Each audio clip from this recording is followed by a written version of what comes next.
Hello, everybody. How we doing? How's it going? Are we good? Are we having a good day? It is the beginning of a week, and we're here. We're here. We exist here. Serene, thank you very much for the 20 bits. I appreciate that. How you doing? How's it going? Are we all ready? We have, some literature clubbing to get on with. Oh, we do. Serene, thank you again. 25 bits. Thank you. Squeech, hello. How ye? Not that we've just been talking, but how are you? You're great. I'm glad to hear this. I'm okie dokie. I am very tired. I have been away for 4 days, and I am tired. I could sleep. That would be nice. But we've got little clubbing to do. It's very important. It's very important. I'm alright at the moment with the temperature-wise, though. You know, but that's because I'm in a small room, which is all, like, closed up. And... Hello. Surprise! The PC, which is warm. Etc. So... It is cold day chaos in the UK. It is. It's true. True. Lou, how you doing? Hello. So, yes, we have, it's, you know, I loaded up Doki Doki Literature Club when I was setting up, and I cried at the menu music because it's so cute and so happy, and I don't know. I know this. If I didn't know this was a horror game, I would be in tears right now because I'd be like, oh god, it's this kind of dating game. It's awful. It's not. It is also a horror game. So, but it's also going to be absolutely the horror for me will obviously be all of the cutesy, romancy stuff as well. So never played the DLC. This is just the free version. I ain't paying for this. I don't need to. I can play the free version. Why would I want to pay for it? You know, I can get the gist of the game. It's fine. So yeah, this is what we're doing. It'll be great. It's gonna be lovely. We'll yeah, I don't know. It's gonna be something. Brace yourselves. I'm glad you're excited. And DLC expands the story. That's fine. I'm not missing much. Oh dear. Gyno Tech, how you doing? How's it going? So yes, we're here. Doki Doki Panic the game. Stalk for Water, how you doing? Yes, it's gonna be Doki Doki something. It's not gonna be Okie Doki. Nothing's going to be Okie Doki. I need to. I've got a skateboarding dog, a tiny dinosaur, a lizard gecko-y thing, and a pigeon on my desk currently, and it's in the way of placing my tea down. Anything other than what happens? When this first came out, I'm sure I've seen playthroughs of it, but there was a while ago. I've probably forgotten most of it. But I know it's fucking dark. And I know there's a bit about writing poems. So, who knows?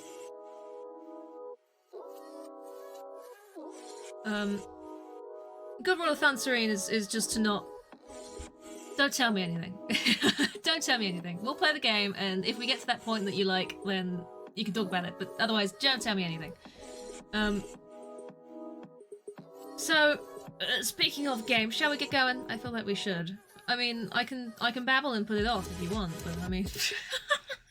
No one wants that. I want that. No one else wants that. So, let's throw this volume down.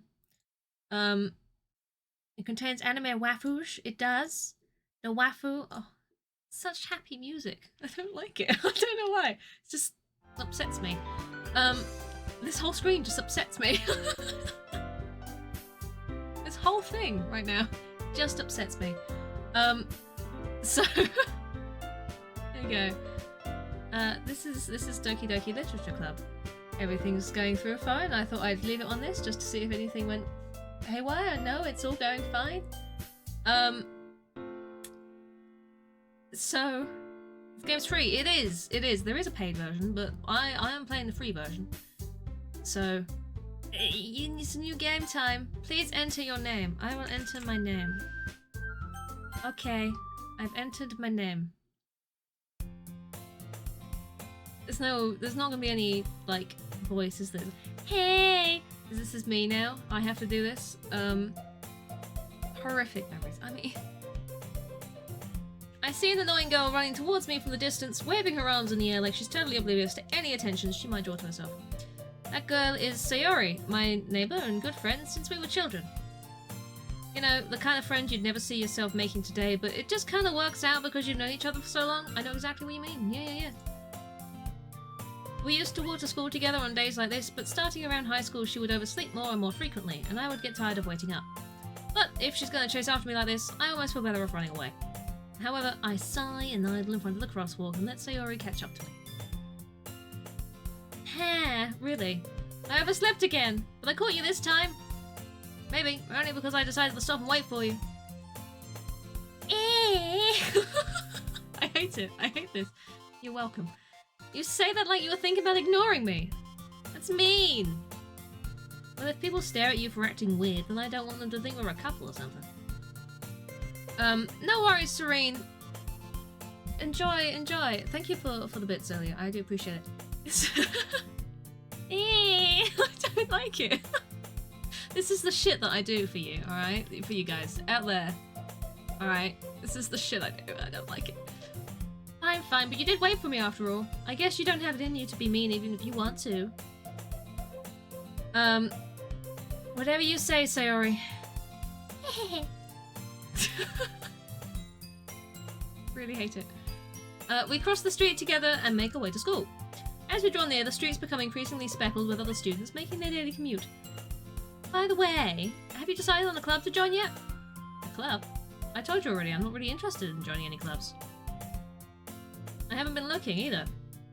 And that's not true. You told me you would join a club this year. Did I? I'm sure it's possible that I did in one of our many conversations where I dismissively go along with whatever she's going on about. Sayori likes to worry a little too much about me, but when I'm perfectly content just getting by on the average while spending my free time on games and anime. Sounds about right. Yep. Uh-huh. I was talking about how I'm worried that you won't learn to socialize or have any skills before college. Your happiness is really important to me, you know. And I know you're happy now, but I die at the thought of you becoming a NEET in a few years because you're not used to the real world. You trust me, alright? Don't make me keep worrying about you. Alright, I'll look out for a few clubs if it makes you happy. No promises, though. Will you at least promise me you'll try a little? Yeah, I guess I'll promise you that. Yay! Who wants to talk to people? I mean, I don't know. Why do I let myself get lectured by such a carefree girl? Happy melody for the next 4 hours. Probably. If it is that slow. I mean, it's not that long a game, but... probably. You know. It is probably about 4 hours, isn't it? It is the 4-hour long game. More than that, I'm surprised I even let myself relent to her. I guess seeing her worry so much about me makes me want to ease her mind at least a little bit, even though she does exaggerate everything inside of her head. The school day is as ordinary as ever, and it's over before I know it. After I pack up my things, I stare blankly at the wall, looking for an ounce of motivation. Clubs. Sayori wants me to check out some clubs. I guess I have no choice but to start with the anime club. Hello? Sayori? Sayori must have come into the classroom while I was spacing out. I look around and realize I'm the only one left in the classroom. I thought I'd catch you coming out the classroom, but I saw you just sitting here and spacing out, so I came in. Honestly, you're even worse than me sometimes. I'm impressed. You don't need to wait up for me if it's going to make you late to your own club. Well, I thought you might need some encouragement, so I thought, you know... Oh, what? Well, that you could come to my club. Sorry. Yeah? There's no way I'm going to your club. Hello, Tesla. How be? Meanie. I hate it. I'm gonna say that after everything. I hope you understand this. Sayori is vice president of the literature club. Not that I was even aware that she had any interest in literature. In fact, I'm 99% sure she only did it because she thought it would be fun to help start a new club. Tired, I feel this.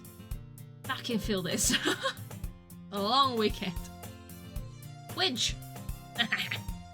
That's a good name. Quinch. I'm okie dokie. Other than tired, I'm alright. I was better before I started playing this game. Since she was the first one to show interest after the one who proposed the club, she inherited the title of Vice President. That said, my interest in literature is guaranteed to be even less. Yeah, I'm going to the anime club. Come on, please! Why do you care so much anyway? Well, I kinda told the club yesterday I'd bring in a new member. And Natsuki made cupcakes and everything. Don't make promises you can't keep. I can't tell if Sayori is really that much of an airhead or if she's so cunning as to have planned all this out. I let out a long sigh. It's new. It's great though. I mean, it's like quiche. Squidge, you are now a quiche. You shall henceforth be known as a quiche. Oh dear. Tack time, welcome in. How you doing? Fine, I'll stop by for a cupcake, okay?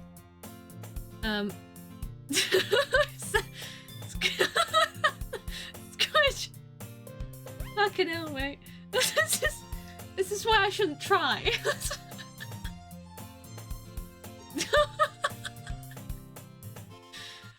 Oh. You've ruined everything. How dare you? Yes, let's go! It's not. Can we not? Because if you do any more ears, I think I'm gonna cry. And that's today marks the day I sold my soul for a cupcake. I didn't even have a cupcake. I've got tea and I have a cupcake. I dejectedly followed Sayori across the school and upstairs, a section of the school I rarely visit, being generally used for third year classes and activities. What noise? The bat. Yes. Your name is Lorraine. Oh. Well. Right. Everyone, a new member is here! I told you, don't call me a new member. I glanced around the room. Welcome to the Literature Club. It's a pleasure meeting you. Quiche, I get it. Sayori says nice things about you. Seriously, you brought a boy? Way to kill the atmosphere. A cold, well, nice surprise. Welcome to the club. All words escape me in this situation. Keisha's Lorraine. There you go. I love that.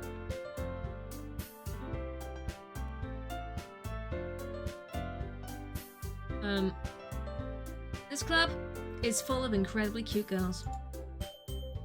What are you looking at? If you want to say something, say it. Sorry. Natsuki? The girl with the sour attitude, whose name is apparently Natsuki, is one I don't recognize. Her small figure makes me think she's probably a first year. She is also the one who made cupcakes, according to Sayori. You can just ignore her when she gets moody.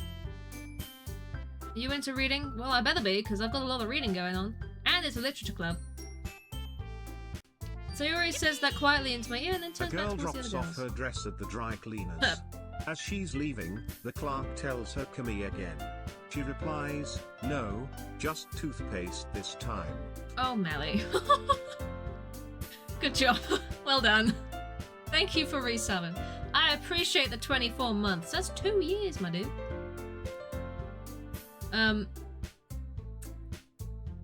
Always love a resub with a dirty joke, don't you? Don't you? Always love it. I hope you're doing well, Mally. Sarah says that quietly into my ear and then turns back towards the other girls. Anyway, this is Natsuki, always full of energy. And this is Yuri, the smartest in the club. Don't say things like that. Yuri, who appears to be comparatively more mature and timid, seems to have a hard time keeping up with people like Sayori and Natsuki. Well, it's nice to meet both of you. And it sounds like you already know Monica, is that right? Thanks, Squidge. No need for shouting. There's no need. There is no need. That's right. It's great to see you again. Do I know you? How do I know you? Monica smiles sweetly. We do know each other. Well, we rarely talked, but we were in the same class last year. Monica was probably the most popular girl in class. Smart, youthful, athletic. Basically completely out of my league. So having her smile at me so genuinely feels a little... You too, Monica. Been in office all day. There's a lot of us here who are very, very fucking tired. We all need a nap club. Screw literature club, we need a nap club. You know? That would be great.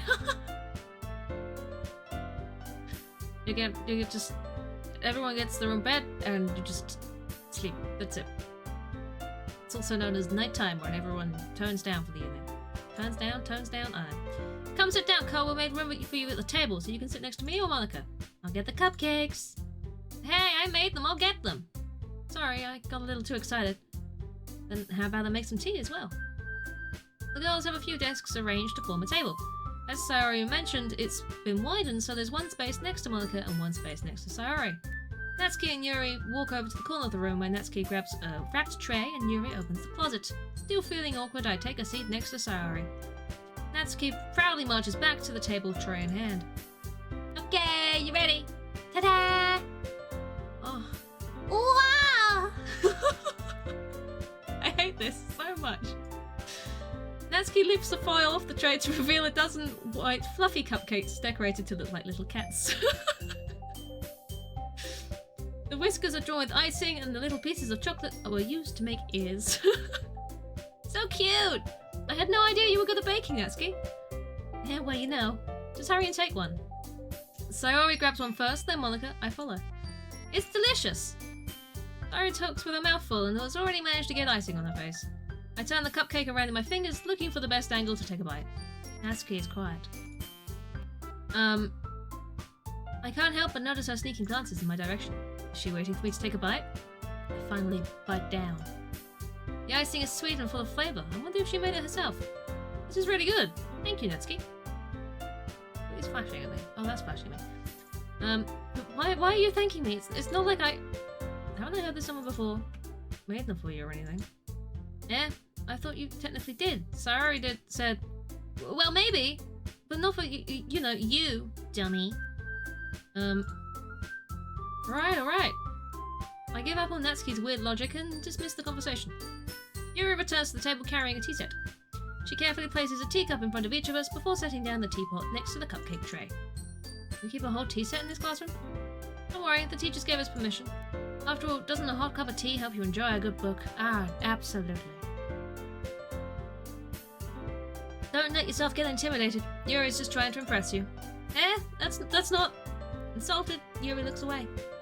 I meant that, you know, I believe you. Well, tea and reading might not be a pastime for me, but at least I enjoy tea. I'm glad. Yuri faintly smiles to herself in relief. Monica raises an eyebrow and then smiles at me. So, what made you consider the literature club? I was afraid of this question. Something tells me I shouldn't tell Monica that I was practically dragged here by Sayori. Well, I haven't joined any clubs yet, and Sayori seems really happy here, so... That's okay, don't be embarrassed. We'll make sure you feel right at home, okay? As president of the literature club, it's my duty to make the club as fun and exciting for everyone. Monica, I'm surprised. How come you decided to start your own club? Cupcakes is why we're here. Yes, we're here for cupcakes. You promised me cupcakes, I came for cupcakes. I sold my soul for a cupcake. You could probably be a board member for any of the major clubs. Weren't you a leader of the debate club last year? Well, you know, to be honest, I can't stand all the politics around the major clubs. It feels like nothing but arguing about the budget and publicity and how to prepare for events. I'd much rather take something I personally enjoy and make something special out of it. And if it encourages others to get into literature, then I'm fulfilling that dream. Monica's a really great leader. Yuri also nods in agreement. But I'm surprised there aren't more people in the club yet. It must be hard to start a new club. You could put it that way. Not many people are very interested in putting out all the effort to start something brand new. Especially when it's something that doesn't grab your attention like literature. You have to work hard and convince people that you're both fun and worthwhile. But it makes school events like the festival that much more important. I'm confident that we can all really grow this club before we graduate. Right, everyone? It's just a cute game. There's nothing strange about this. It's fine. Yeah, we'll do our best. You know it. Everyone enthusiastically agrees.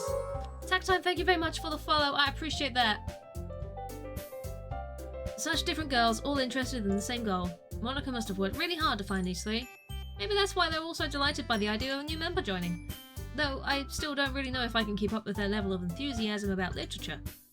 So, what kind of things do you like to read? Well, considering how little I've read these past few years, I don't really have a good way of answering that. Manga. I mutter quietly to myself, half joking. Natsuki's head suddenly pucks up. Looks like she wants to say something, but she keeps quiet. Not much of a reader, I guess. Well, that can change. We did a ghost. Oh, we did a ghost. Hooray! Is that a good thing? I have no idea. What am I saying? I spoke without thinking after seeing Yuri's sad smile. Anyway, what about you, Yuri? Well, let's see. Yuri traces the rim of her teacup with her finger.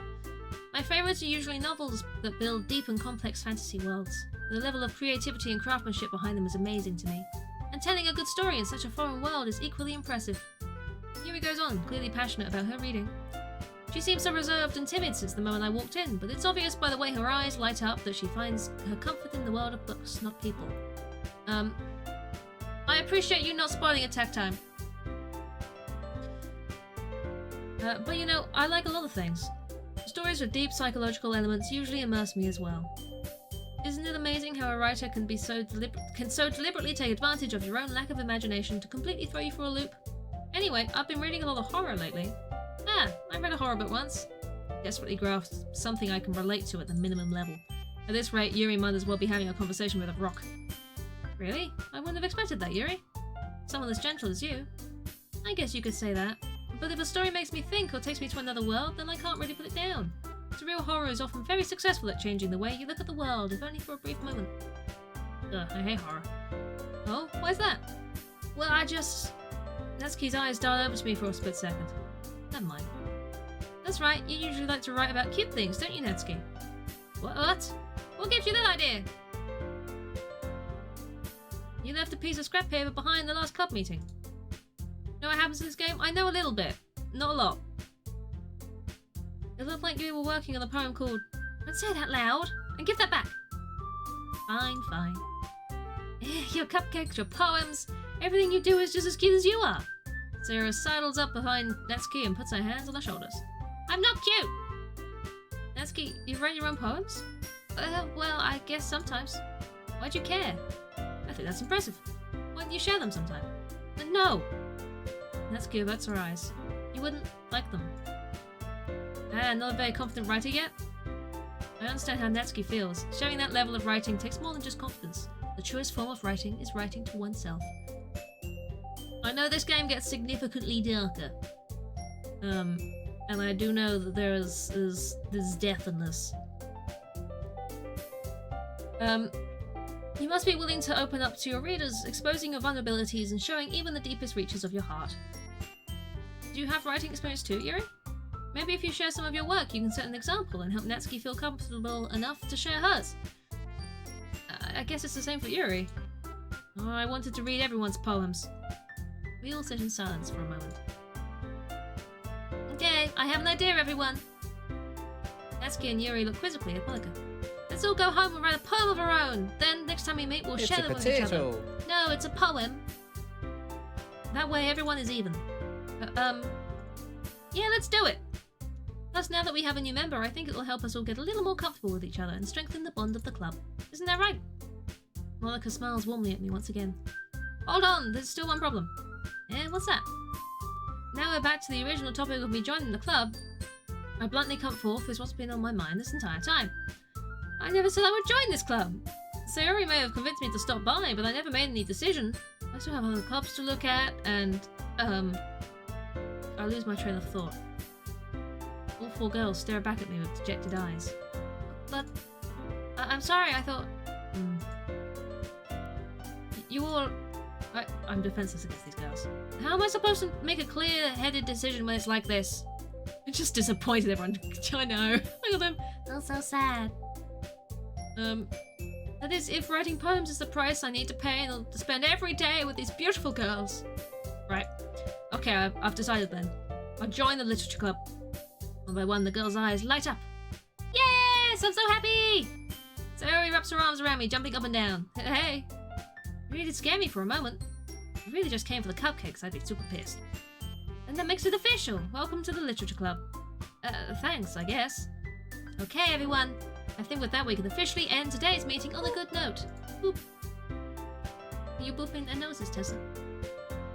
Everyone remember tonight's assignment. Write a poem to bring it to the next meeting so we can all share. Monika looks over at me once more. I look forward to seeing how you express yourself. Yeah. Can I really impress the class star Monika with my mediocre writing skills? I already feel the anxiety welling up inside me. Don't think it's anxiety, mate. Meanwhile, the girls continue to chit-chat as Yuri and Natsuki clean up their food. Hey, since we're already here, do you want to walk home together? That's right. Sayori and I never walk home together anymore because she always stays after school for clubs. Sure, might as well. Yay! With that, the two of us depart the club room and make our way home. The whole way, my mind wanders back and forth between the four girls. Sayori, Natsuki, Yuri, and of course Monica. Will I really be happy spending every day after school in the literature club? Perhaps I'll have the chance to grow closer to one of these girls. Alright, I just need to make the most of my circumstances and I'm sure good fortune will find me. And I guess that starts with writing a poem tonight. Yay! I finished my tea. Yay! Well, but still. Oh my god, it's time to write a poem! Pick words you think your favourite club member will like. Something good might happen to whoever likes your poem the most. Poetry! Bouncy. Lost. Oof. Frightening. Marshmallow! Sorry, I picked marshmallow. You said that too late. If there's a marshmallow that pops up again, I'll pick marshmallow for you. Massacre. Holly! Don't put those two things together. They were entirely separate exclamations. Holly, how you doing? Aya's here. Hello. Aya's home. Bubbles. Bubbles. Memories. Ooh.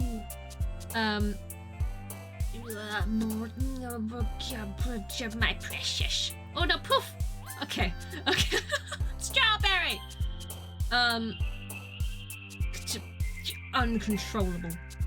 Oh, I'm loving this. This is great. So many words. I have to go for kawaii, don't I? It's great. Did I just start the game? I'm very early on in the game, yes. Parfait. Oh, he loves a parfait, do. Tesla, calm down. Looks super cute, but it's really fucked up. Yes. I don't know too much, but yes. Nibble.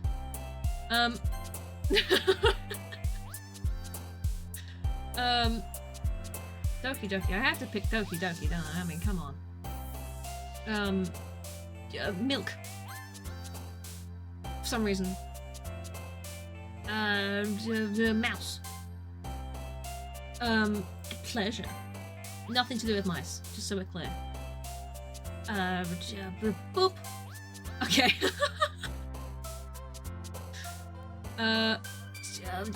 Explode. Games. And, just fucking contamination. There we go. Yes, we've only just started. We've done the intro, we've joined the literature club, and that was the first poem we've written. Hi again! Glad to see you didn't run away on us. Nah, don't worry. This might be a little strange for me, but at least I keep my word. Well, I'm back at the literature club. I was the last to come in, so everyone else is already hanging out. Thanks for keeping your promise. I hope this isn't too overwhelming of a commitment for you. Making you dive headfirst into literature when you're not accustomed to it. Oh, come on, like you deserve any slack. Sayori told me you didn't even want to join any clubs this year. And last year, too. I don't know if you plan to just come here and hang out or what, but if you don't take us seriously, then you won't see the end of it. Natsuki, you suddenly have a big mouth for someone who keeps a manga collection in the club room. Natsuki finds herself stuck between saying Monica and manga. Manga is literature! Swiftly defeated, Natsuki plops back into her seat. Don't worry, guys. Cole always gives his best as long as he's having fun. Helps me with busy work without me even asking. Like cooking, cleaning my room. Quite dependable. Sorry, that's because your room is messy and it's distracting. And you almost set your house on fire once. Is that so? You two are really good friends, aren't you? Might be a little jealous. How come? You and Cole can become good friends too. Sorry. As usual, Sayori seems oblivious to the weird situation she just put me into. Oh, Yuri even brought you something today, you know? Wait, Sayori? Me? Not really. Don't be shy. It's pretty nothing. What is it? Never mind. Sayori made it sound like a big deal when it's really not. What do I do? I'm sorry, Yuri, I wasn't thinking. I guess that means it's up to me to rescue the situation. Hey, don't worry about it. First of all, I wasn't expecting anything in the first place, so any nice gesture from you is a pleasant surprise. It'll make me happy no matter what. Is that so? Yeah, I won't make it a big deal if you don't want it to be. Alright, well here. Yuri reaches into her bag and pulls out a book. I didn't want you to feel left out, so I picked out a book that I thought you might enjoy. It's a short read, and it should keep your attention even if you don't usually read. And we could, you know, discuss it, if you wanted. This is... How is this girl accidentally being so cute? She even picked out a book she thinks I'll like, despite me not reading much. Yuri, thank you, I'll definitely read this. Hello? I enthusiastically take the book. Phew. Well, you can read it at your own pace. I look forward to hearing what you think. Now that everyone's settled in, I expected Monica to kick off some scheduled activities for the club, but that doesn't seem to be the case. So Yuri and Monica are having a cheery conversation in the corner. Yuri's face is already buried in the book. I can't help but notice her intense expression, like she was waiting for this chance. Meanwhile, Natsuki is rummaging around in the closet. Ugh! I hear Natsuki utter an exasperated sigh from within the closet. She seems to be annoyed by something. I approach her, in case she needs a hand. You looking for something in there? Freaking Monica. She never puts my stuff back in the right spot. What's the point in keeping your collection organized if someone else is just gonna mess it up? Natsuki slides a bunch of stacked books and boxes across the shelf. Manga. You read manga, right? Sometimes. Manga is one of those things where you can't admit you're really into it until you figure out where the other person stands. How did you know anyway? I heard you bring it up at some point. Besides, it's kind of written on your face. What's that supposed to mean? I see. There's a lone volume of manga amidst a stack of various books on the side of one of the shelves. Curious, I pull it out of the stack. There it is! Natsuki snatches it out of my hand. She then turns to a box of manga, slips a volume right into the middle of the rest. Much better. Hi, Tesla's mom! Hello! Seeing a box set with one book missing is probably the most irritating sight in the world. She waved back, hey! Hello! I know that feel. I get a closer look at the box she's admiring. Half-Fae Girls? You need to watch episode 9, you do! Episode 9! Gotta get that backrooms. It's a series I've never heard of in my life. That probably means it's either way out of my demographic or it's simply terrible. If you're gonna judge, you can do it through the glass on that door. She points to the classroom door. Hey, I wasn't judging anything. I didn't even say anything. It was the tone of your voice. I'll tell you one thing. Consider this a lesson straight from the literature club. Don't judge a book by its cover. In fact, Natsuki pulls out the first volume of Half-Fae Girls from the box. I'm gonna show you exactly why. Tactime, no worries. Enjoy foods. She shoves it right into my hands. Stare at the cover. It features 4 girls in colourful attire, striking animated feminine poses. It's exceedingly moe. Don't just stand there. Wah! Natsuki grabs my arms and pulls me out of the closet. She then takes a seat against the wall beneath the windowsills. She pats the ground next to her, signaling me to sit there. Wouldn't chairs be more comfortable? I take my seat. Chairs wouldn't work. We can't read at the same time like that. Where's that? I guess it's easier to be close together like this. Don't just say that. You make me feel weird about it. It's like you're back in the... I don't want to be back in the maid cafe. I know. Don't remind me of the maid cafe. God damn it. Oh. Nancy crosses her arms and scooches an inch away from me. But the maids, no! No buts! I don't want to remember the maids! Or the butlers, or anyone! I didn't exactly expect to be sitting this close to her either, not that I can say it's a particularly bad thing. I open the book. It's only a few seconds before Natsuki once again inches closer, reclaiming the additional space. Well, she hopes I won't notice. Butts. Good, are you okay? Buddy. You're doing well. Butts. I said no butts. So you offered butts. That's why I said no butts. So why would you offer butts when I said no butts? I said no. No butts. Don't offer butts when someone says no butts. They don't want butts. Mind you, bidoof butt. Bidoof butt is fine. Different butts. You have more than one butt? where this is going. That's many butts. See? That's like 5. I can count. 5 butts. What's happening?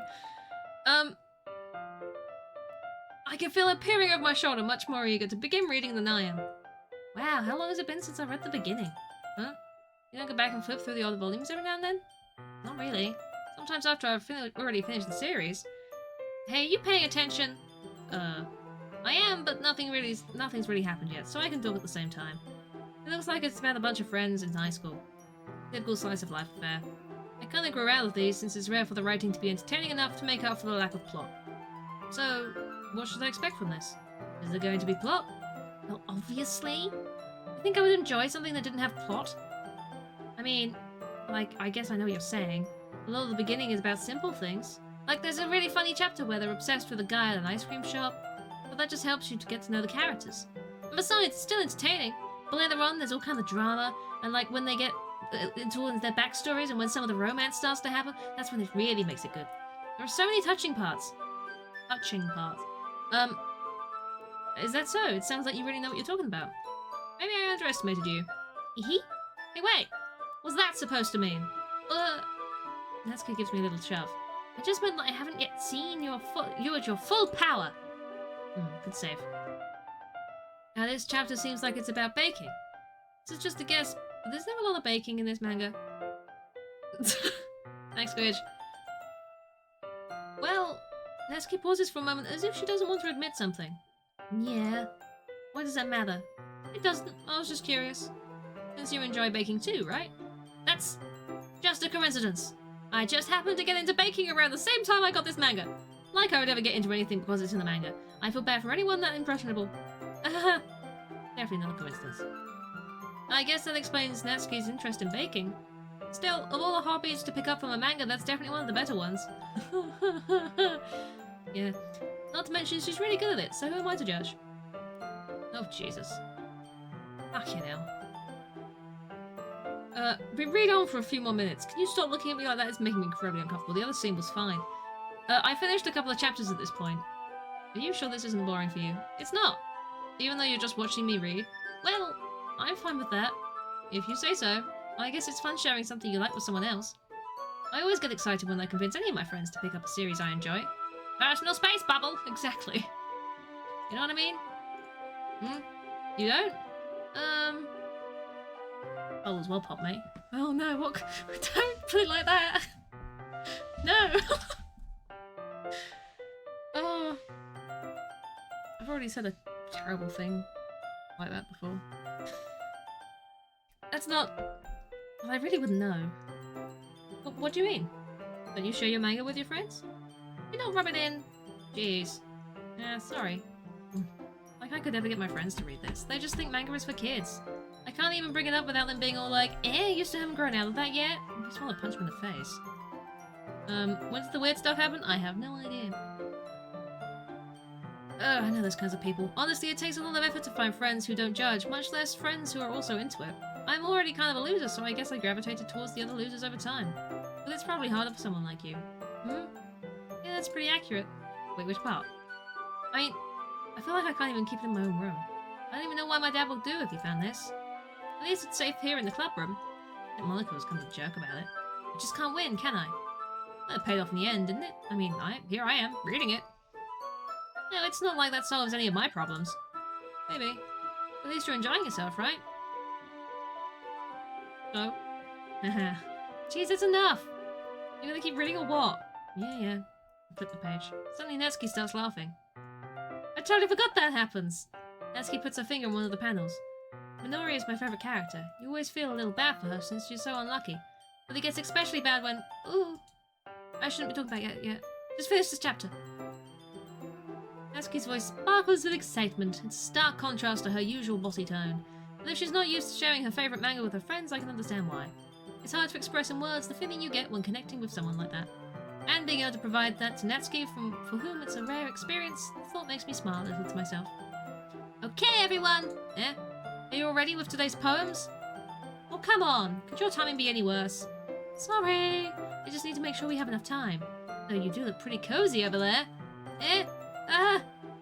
Natsuki suddenly notices how close she's gotten to me. She hastily slides herself a good 12 inches away from me. Alright, guess I'll stop here for now. I close the book and hand it towards Natsuki. You're just giving it back? You want to know what happens? Yeah, but Monica just said, don't be dumb. Just take it home with you. Eh?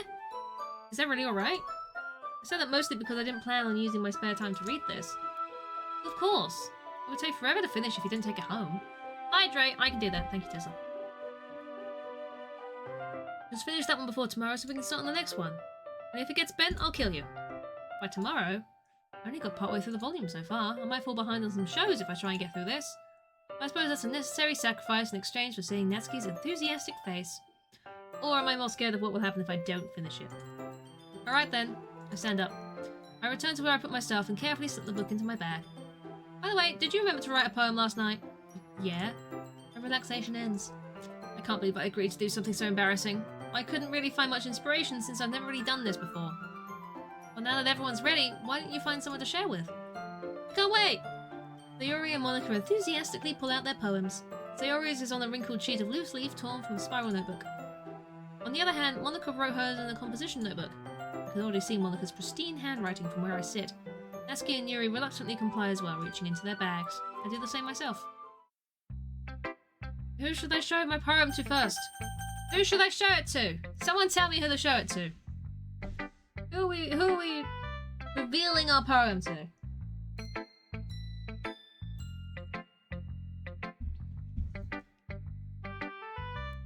Because, like, I have no preference here.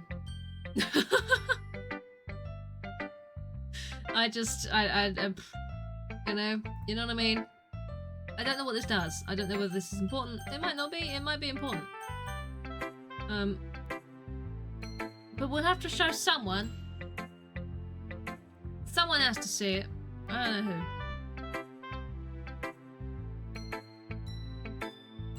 Does anyone have a preference at all? Yuri? Show it to Yuri. There's 2 for Yuri. We can show it to. Well, I mean, why not? Why not? Yuri seems the most experienced, so I should start with her. I can trust her opinion to be fair. Yuri stares at the poem. A minute passes. More than enough time for her to finish reading. Oh. Sorry. I forgot to start speaking. Fine, don't force yourself. I'm not. I just need to put my thoughts into words. Hold on. Okay. This is your first time writing a poem, right? Yeah. Why'd you ask? I'm just making sure. I guessed that it might be after reading through it. Ah, so it's that bad. No! I just raised my voice. Oh, I'm sorry. Yuri buries her face in her hands. I couldn't help but notice it's been several minutes and we haven't really gotten anywhere. It might take Yuri a while to get used to new people. It's fine, I didn't really notice. What were you saying? Right. It's just that there are specific writing habits that are usually typical of new writers. And having been through that myself, I kind of learned to pick up on them. I think the most noticeable thing I recognize in new writers is that they try and make their style very deliberate. In other words, they tend to pick a writing style separate from the topic matter and they form-fit the two together. The end result is that both the style and expressiveness are weakened. Once Yuri finds her train of thought, it's as if her demeanor really changes. Her stammering is completely gone, she sounds like an expert. Of course, that's not something you can be blamed for. There are so many different skills and techniques that go into writing even a simple poem. Not just finding them, but building them. And getting them to work together is probably the most challenging part. It might take you some time, but it all comes with practice, and learning by example and trying new things. I also hope that everyone else in the club gives you valuable feedback. Natsuki can be a little biased, though. Biased? How? Well, never mind. I shouldn't be talking about people like that. Sorry. It's fine. No worries, Tesla. Go get some foods. Might stay cute. I have no idea. I'm not sure if Yuri is apologizing to herself, to me, or to Natsuki. Do you mind if I read your poem now? Please do! I'd love to share my thought process behind it. Yuri smiles dreamily as if that's a rare opportunity for her. Which is kind of funny. After all, isn't this supposed to be a literature club? Oh goodness. Ghost under the light. The tendrils of my hair illuminate beneath the amber glow. Bathing. It must be this one. The last remaining streetlights have withstood the test of time, the last yet to be replaced by the sickening blue-green hue of the future. I bathe, calm, breathing air of the present, but living in the past. The light flickers. I flicker back. Well. I'm sorry to have such terrible handwriting. What? I wasn't thinking that at all. It took you a long time to read. Well, I just don't read script very often. I actually think your handwriting is pretty. Eh? That's a relief. I like the poem. Even if it's short, it was really descriptive. It wasn't too short. I usually write longer poems. No, not at all. I'm really glad you like it. I'll be honest, since it's our first time sharing, I wanted to write something a little more mild. Something easy to digest, I suppose. You into ghosts, Yuri? Pretty handwriting. I don't know how to get pretty handwriting. I think you either have it or you have to really fucking work at it. A really elderly spider tried to make its way across the page to the loo before it wet itself. That is an incredible description of your handwriting. No worries, Squidge. No worries. Actually, the story isn't about the ghost at all. Really? I must have totally missed the point. I suppose you did only glance over it, after all. Not sure where that came from. It came from a place for poetry, because we're playing a literature club game. But remember, the poets often express their own thoughts, feelings, and experiences in their work. There you go. So, thoughts, feelings, and experiences. Elderly spider making its way across the page to look before it's wet itself. So, you know, you're experienced making your way to the loo and wetting yourself while you thought about an elderly spider. Solved. Done. They usually do more than tell a simple story or paint a picture. In this case, perhaps the subject of the poem is only being symbolically compared to a ghost, lingering in her last remaining place of comfort, unable to let go of the past. Like the spider that crawled across Holly's camera when we clipped it. And soon to be left with nothing. That's a lot more solemn, putting it that way. I hadn't even thought about that. It's impressive. It's nothing, really. Well, it makes me happy that you think that. Just remember that it won't be long before you pick up on these things too. Yeah, maybe you're right. I guess I'll have to keep trying. I'm counting on you. You have to count on me. Terrible. Oh, do we just have to show them to everyone? If we just have to show them to everyone, it's fine. Having a good time so far? Yeah. Good, glad to hear it. By the way, since you're new and everything, if you ever have any suggestions for the club, like new activities or things we can do better, I'm always listening. Don't be afraid to bring things up, okay? Alright, I'll keep that in mind. Of course, I'll be afraid to bring them up. I'm much better off just going with the flow until I'm all settled in.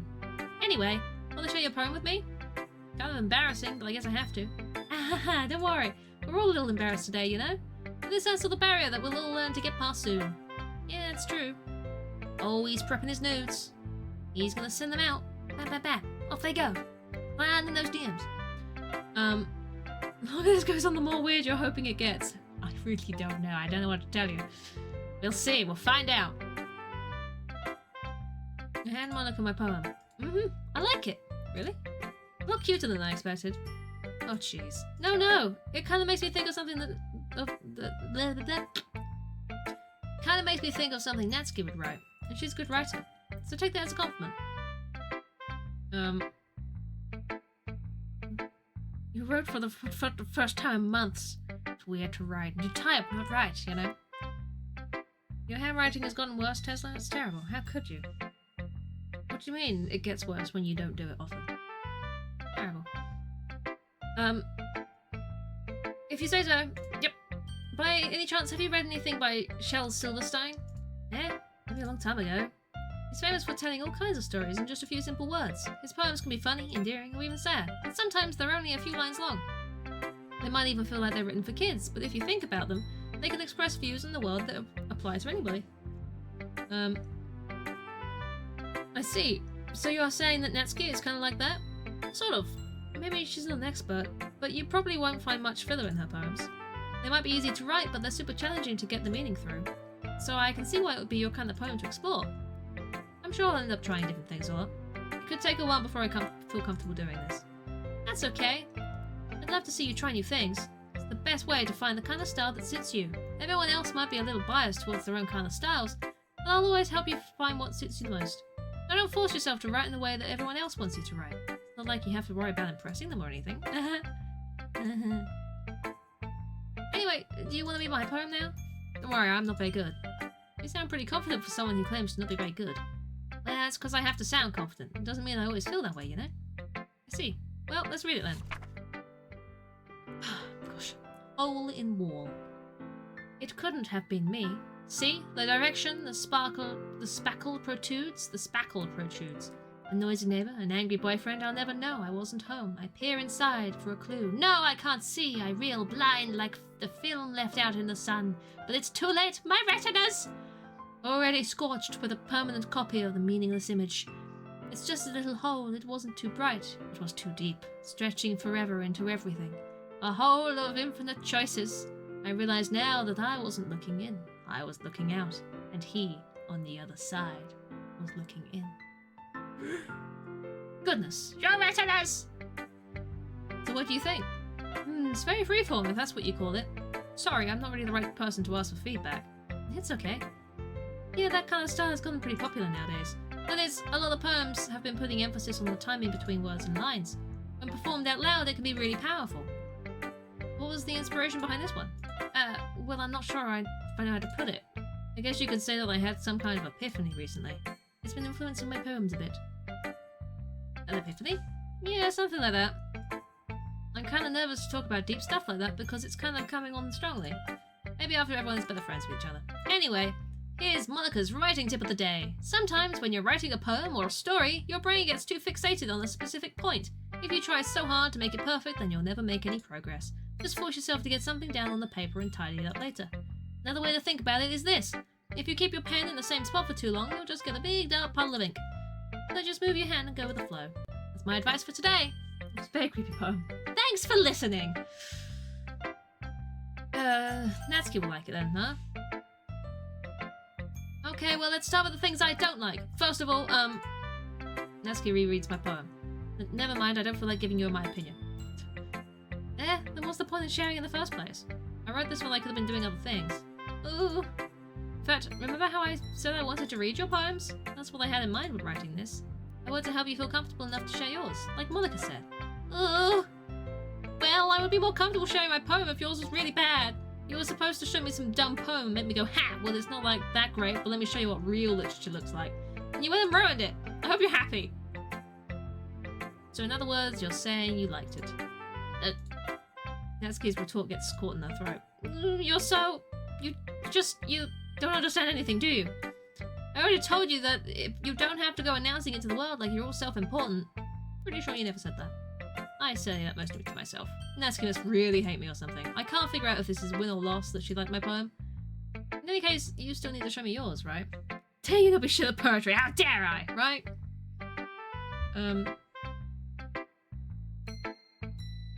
Writing hurts your hand now. Don't write then. This is why I still sketch every now and again. I like holding pencils. I like them, they're pencil-y. Not like my handwriting's very good anyway. Fine, I guess. Only because Monica will make me if I don't. Eagles can fly. Monkeys can climb. Crickets can leap. Horses can race. Owls can seek. Cheetahs can run. Eagles can fly.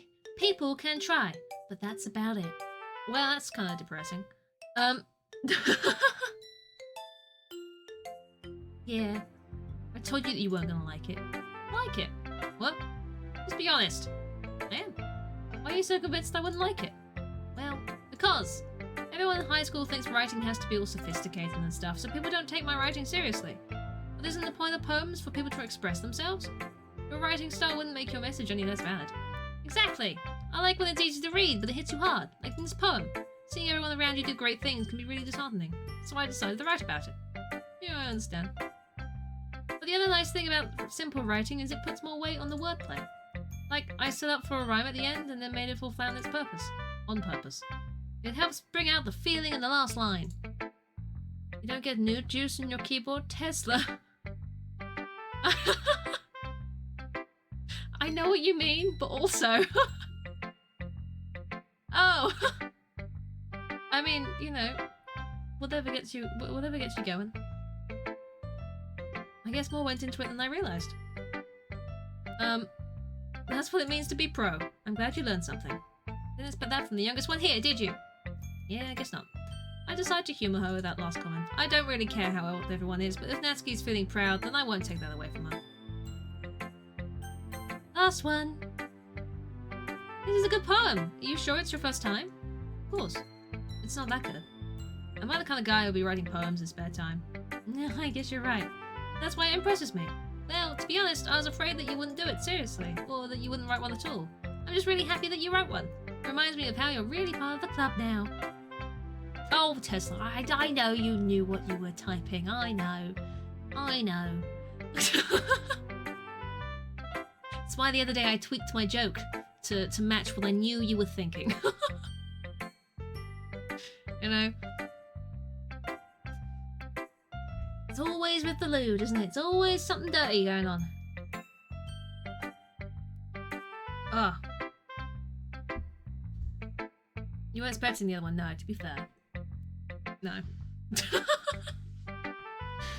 Oh, good grief. Well, of course, I'm not really into it yet, but it doesn't mean I'll break my promise. See? Like I said before, deep down, you're not selfish at all, you know? Trying new things like this for other people. It's something only really good people can do. Thanks, Sayori. I'm not sure if Sayori sees the full picture of my motive here. Then again, I can't deny she's part of the reason I joined, knowing how much this means to her and all. Yeah, and I'm gonna make sure you have lots of fun here, okay? This will be my way of thanking you. Alright, I'm gonna hold you to that then. Yay! Now, you'll read my poem too, right? Don't worry, I'm really bad at this. We'll see about that. Dear sunshine, the way you glow through my blinds in the morning, it makes me feel like you missed me. Kissing my forehead to help me out of bed, making me rub the sleepy from my eyes. Are you asking me to come out and play? Are you trusting me to wish away? Oh, don't put W's and R's next to each other in a poem. Are you trusting me to wish away a rainy day? I can't say it. I look above, the sky is blue. It's a secret, but I trust you too. If it wasn't for you, I could sleep forever. I'm not mad. I want breakfast. Does Jason Voice turn up? Boom, how you doing? Sayori, this is just a guess, but did you wait until this morning to write this? No, just a little bit. You can't answer just a little bit to a yes or no question. I forgot to do it last night. Well, at least that makes me feel a little bit better about myself. Don't be mean. I still tried my best. Ah, yeah. I didn't mean to say that was a bad poem. It came out nice, or how should I put it? It sounds just like you. Really? Yeah. Especially that last line. I made eggs and toast. Even though you were late to school. I had to skip breakfast. I get a little cranky. Well, I guess there's no point in arguing. Anyway, thanks for showing me. Hee, that was so much fun. Monica's the best. Yeah. Next time I won't forget. A for effort. I mean, thanks. I'm gonna write the best poem ever. I guess I look forward to it. I guess so. Phew, guess that's everyone. I glance around the room. That was a little more stressful than I anticipated. It's as if everyone is judging me for my mediocre writing abilities. Even if they're just being nice, there's no way my poems can stand up to theirs. This is a literature club after all. I sigh. I guess that's what I ended up getting myself into.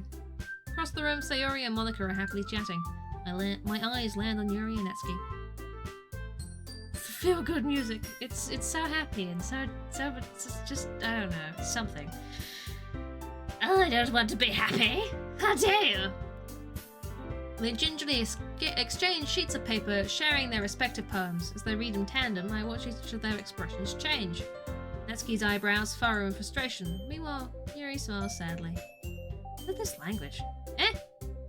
Did you say something? Oh, it's nothing. Natsuki dismissively returns the poem to the desk with one hand.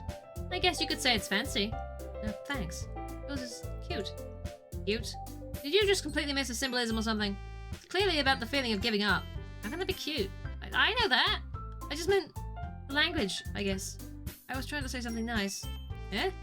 I mean you have to try that hard to come up with something nice to say? Thanks, but it really didn't come out nice at all. Well, I do have a couple of suggestions. If I was looking for suggestions, I would have asked someone who actually liked it. Which people did, by the way. Sayori liked it, and Cole did too. So based on that, I'll gladly give you some suggestions of my own. First of all, excuse me, I I appreciate the offer, but I've spent a long time establishing my writing style. I don't expect it to change anytime soon, unless, of course, I come across something particularly inspiring. Which I haven't yet. Nicole liked my poem too, you know. He even told me he was impressed by it. Natsuki suddenly stands up. Oh! I didn't realize you were so invested in trying to impress our new member, Yuri. Eh? That's not what I... You're just... Yuri stands up as well. Maybe you're just jealous that Cole appreciates my advice more than he appreciates yours. Huh? And how do you know he didn't appreciate my advice more? Are you that full of yourself? No. If I was full of myself, I would deliberately go out of my way to make everything I do overly cutesy. No. Drama! Is everyone okay? Well, you know what? I wasn't the one whose boobs magically grew a size larger as soon as Cole started showing up. Natsuki! Natsuki, that's a little... This doesn't involve you! I don't like fighting, guys! Suddenly both girls turn towards me as if they noticed I was just standing there. Cole, she's just trying to make me look bad. It's not true. She started it. She could get over herself and learn to appreciate that simple writing is more effective, then this wouldn't have happened in the first place. What's the point of making your poems all convoluted for no reason? The meaning should jump out at the reader, not force them to have to figure it out. Let me explain that to her. Oh, wait. There's a reason we have so many deep and expressive words in our language. The only way to convey complex feelings and meaning the most effectively. Avoiding them is not only unnecessarily limiting yourself, it's also a waste. You understand that, right? Well... How did I get dragged into this in the first place? It's not like I know anything about writing, but whoever I agree with, they'll probably think more highly of me. So of course it's gonna be... Oh god. What are we picking? Someone pick! What are we picking? I don't want to pick! Oh, Jesus. Sayori! Yuri! It's like, just run over to your friend and go, help me! Hide me from the females! Violence! We have two for Sayori. Should we do Sayori? The Natsuki glares at me, drying up any words I had in my mouth. So instead I turn to Yuri. Yuri... But Yuri's expression is so defenseless that I can't bring myself to say anything to her. Sayori! Eh? Yeah. Everyone's fighting is making Sayori uncomfortable. How could the two of you keep fighting when you know you're making your friend feel like this? Well, that's her problem. This isn't about her. I agree. It's unfair for others to interject their own feelings into our conflict. Yeah, unless Sayori wants to tell Yuri what a stuck-up jerk she's being. She would never! It's your immaturity that's made her upset in the first place. Excuse me? Are you listening to yourself? This is exactly why nobody likes... Stop! Natsuki, Yuri, you guys are my friends. I just want everyone to get along and be happy. My friends are wonderful people, and I love them because of their differences. Natsuki's poems, they're amazing because they give you so many feelings with just a few words. And Yuri's poems are amazing because they paint beautiful pictures in your head. Everyone's so talented, so why are we fighting? Because... Well, also, Natsuki's cute, and there's nothing wrong with that. And Yuri's boobs are the same as they always were. Big and beautiful. Yuri. So Yuri stands triumphantly. Monica stands behind her with a bewildered expression. I'll make some tea. Yuri rushes off. Natsuki sits down with a blank expression on her face, staring at nothing. But this is why Sayori is vice president. The mediator is here! Hooray! I whisper to Monica. She nods in return. To be honest, I might come off as a good leader and I can organize things, but I'm not very good with people. I couldn't even bring myself to interject. As president, that's kind of embarrassing of me. Nah, not like I can blame you. I wasn't able to say anything either. Well, I guess that just means Sayori is amazing in her own ways, isn't she? You could say that. She might be an airhead, but sometimes it's weirdly suspicious that she knows exactly what she's doing. I see. Take good care of her, okay? I would hate to see her get herself hurt. It makes two of us. You can count on me. Monica smiles sweetly at me, causing my stomach to knot. Such a genuine person really does make a good president regardless of what she says. Maybe I could get the chance to talk to her a little more. Ah! Okay everyone, it's just about time for us to leave. How did you all feel about sharing poems? Not very good, apparently. It was a lot of fun. Well, I'd say it was worth it. It was alright, well, mostly. How about you? I'd say the same. It was a neat thing to talk about with everyone. Awesome. In that case, we'll do the same thing tomorrow, and maybe you learn something from your friends too. Your poems will turn out even better. I think to myself, I did learn a little more about the kinds of poem everyone likes. With any luck, that means I can at least do a better job impressing those I want to impress. I'm on to myself with newfound determination. Go on! Ready to walk home? Oh, let's go. Hee Sayori beams at me. It truly has been a while since Sayori and I have spent this much time together. I can't really say I'm not enjoying it either. Sayori, about what happened earlier. Yeah, what do you mean? You know, between Yuri and Natsuki? That kind of thing happened often. No. That's really the first time I've seen them fight like that. I promise they're both wonderful people. You don't hate them, do you? No, I don't hate them. I just wanted your opinion, that's all. Well,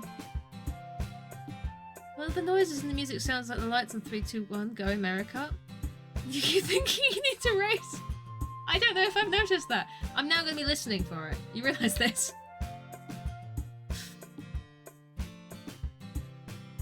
I can see why they'd make good friends of you. Phew. You know, Colt, it's nice that I get to spend time with you in the club. But I think seeing you get along with everyone is what makes me the happiest.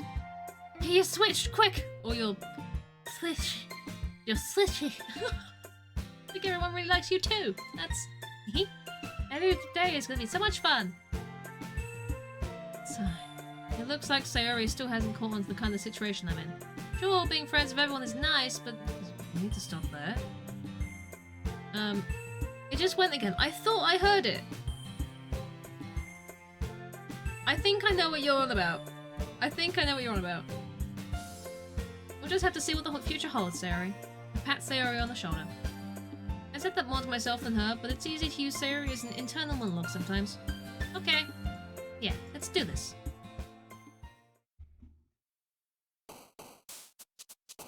Oh, Jesus.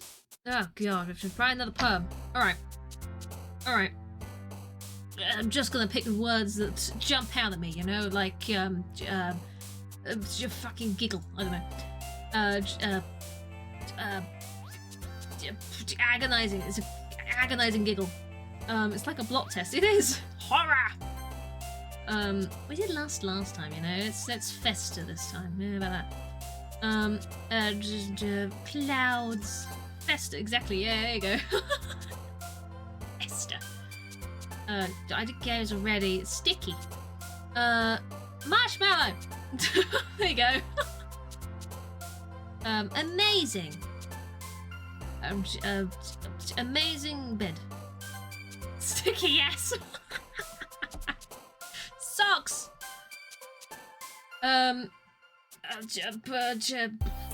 Broken socks. Terrible broken fluffy socks. Sticky socks, yeah. Best. It's great, isn't it? They're suicidal socks. That's what they are. Suicidal sticky socks. But they fester. They've been left alone for too long, and they're quite pleasurable. And they're infinite, and then they nibble. With tenacious parfait. And then climax, and then fantasy. Oh no.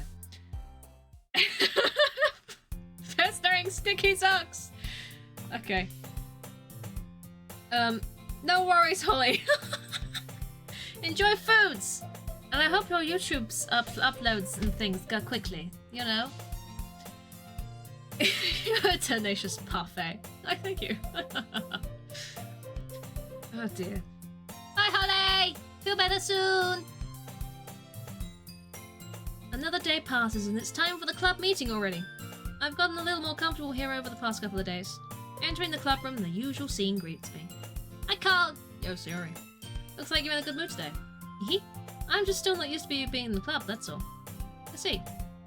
That's a pretty simple thing for you to get... That's a pretty simple thing to get you in a good mood. Mute. Well, I guess it's always the simple things with you anyway. Speaking of which, I'm kinda hungry. Will you come with me to buy a snack? No thanks. Eh? That's not like you at all. I have my reasons. Why don't we take a look at your purse, Sayori? Why that? All of a sudden. No reason really. I just wanted to look at it. Sayori nervously retrieves her coin purse. She fumbles with the latch and gets it open. Then she turns it upside down and lets its contents spill onto the desk. Only 2 small coins fall out. Ah, I knew it. I can see right through you, Sayori. That's not fair. How did you even know? It's simple. If you had enough money in the first place, you would have brought the snack before coming to the club room. So either you're not hungry and wanted an excuse to take a walk, or you plan to conveniently forget that you spent all your money so that I would lend you some. But there's one more thing. You're always hungry. And so, that only leaves the one option. Ah! I give up! Don't make me feel guilty! You feel guilty, that means you deserve to feel guilty. Yuri suddenly giggles. Eh? I didn't notice that she was listening in. Face is in the book, as always. Ah! I wasn't listening or anything. It was just something in my book. Yuri, tell Colt to let me borrow some money. Don't get me involved like that, Sayori. Besides, you should only buy what you can responsibly afford.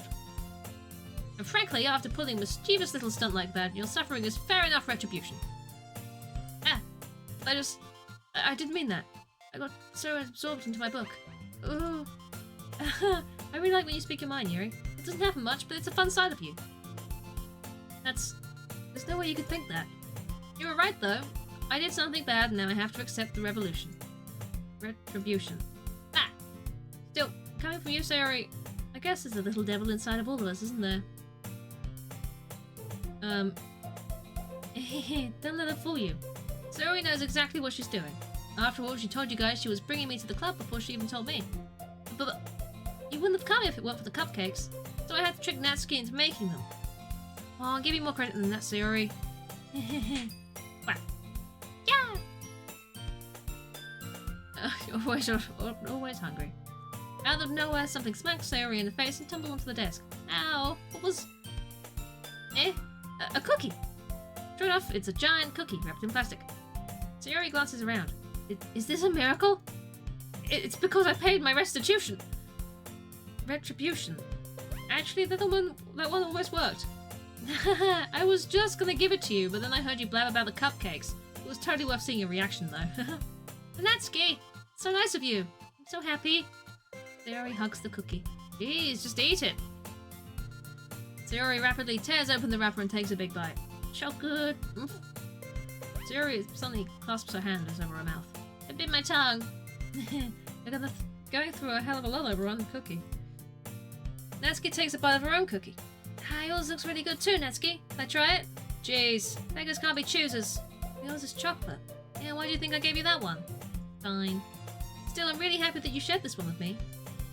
Sayori gets out of her seat and goes behind Natsuki and then wraps her arms around her. Ah, jeez. I get it! Cookie still in hand, Natsuki reaches up to nudge Sayori off of her. Sayori suddenly leans down and takes a bite of Natsuki's cookie. Hey!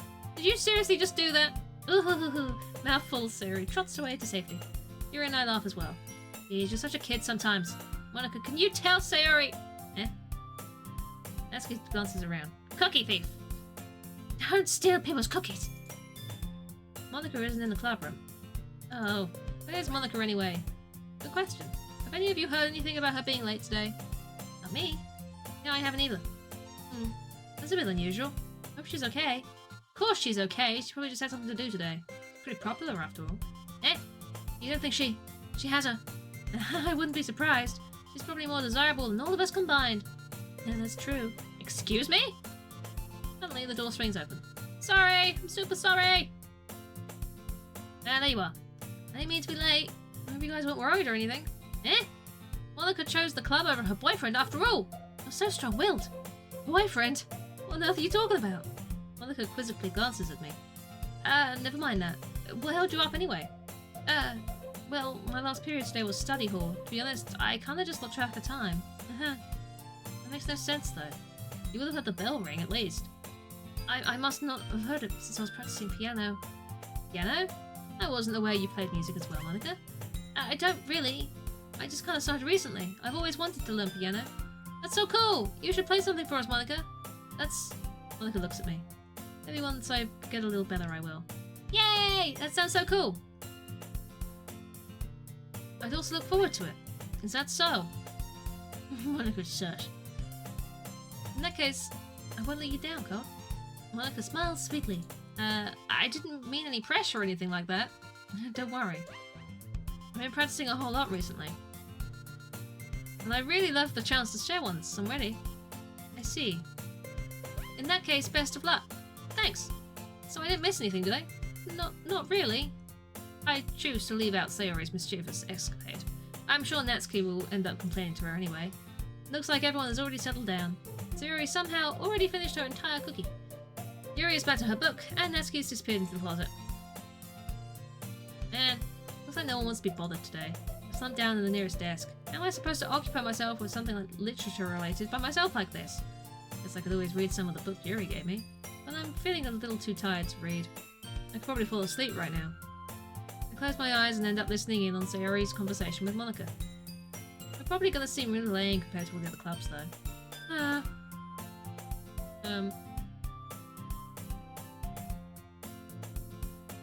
Start your off life with a clean slate, good grief. Well, we can't give up. The festival is our chance to show everyone what literature is all about.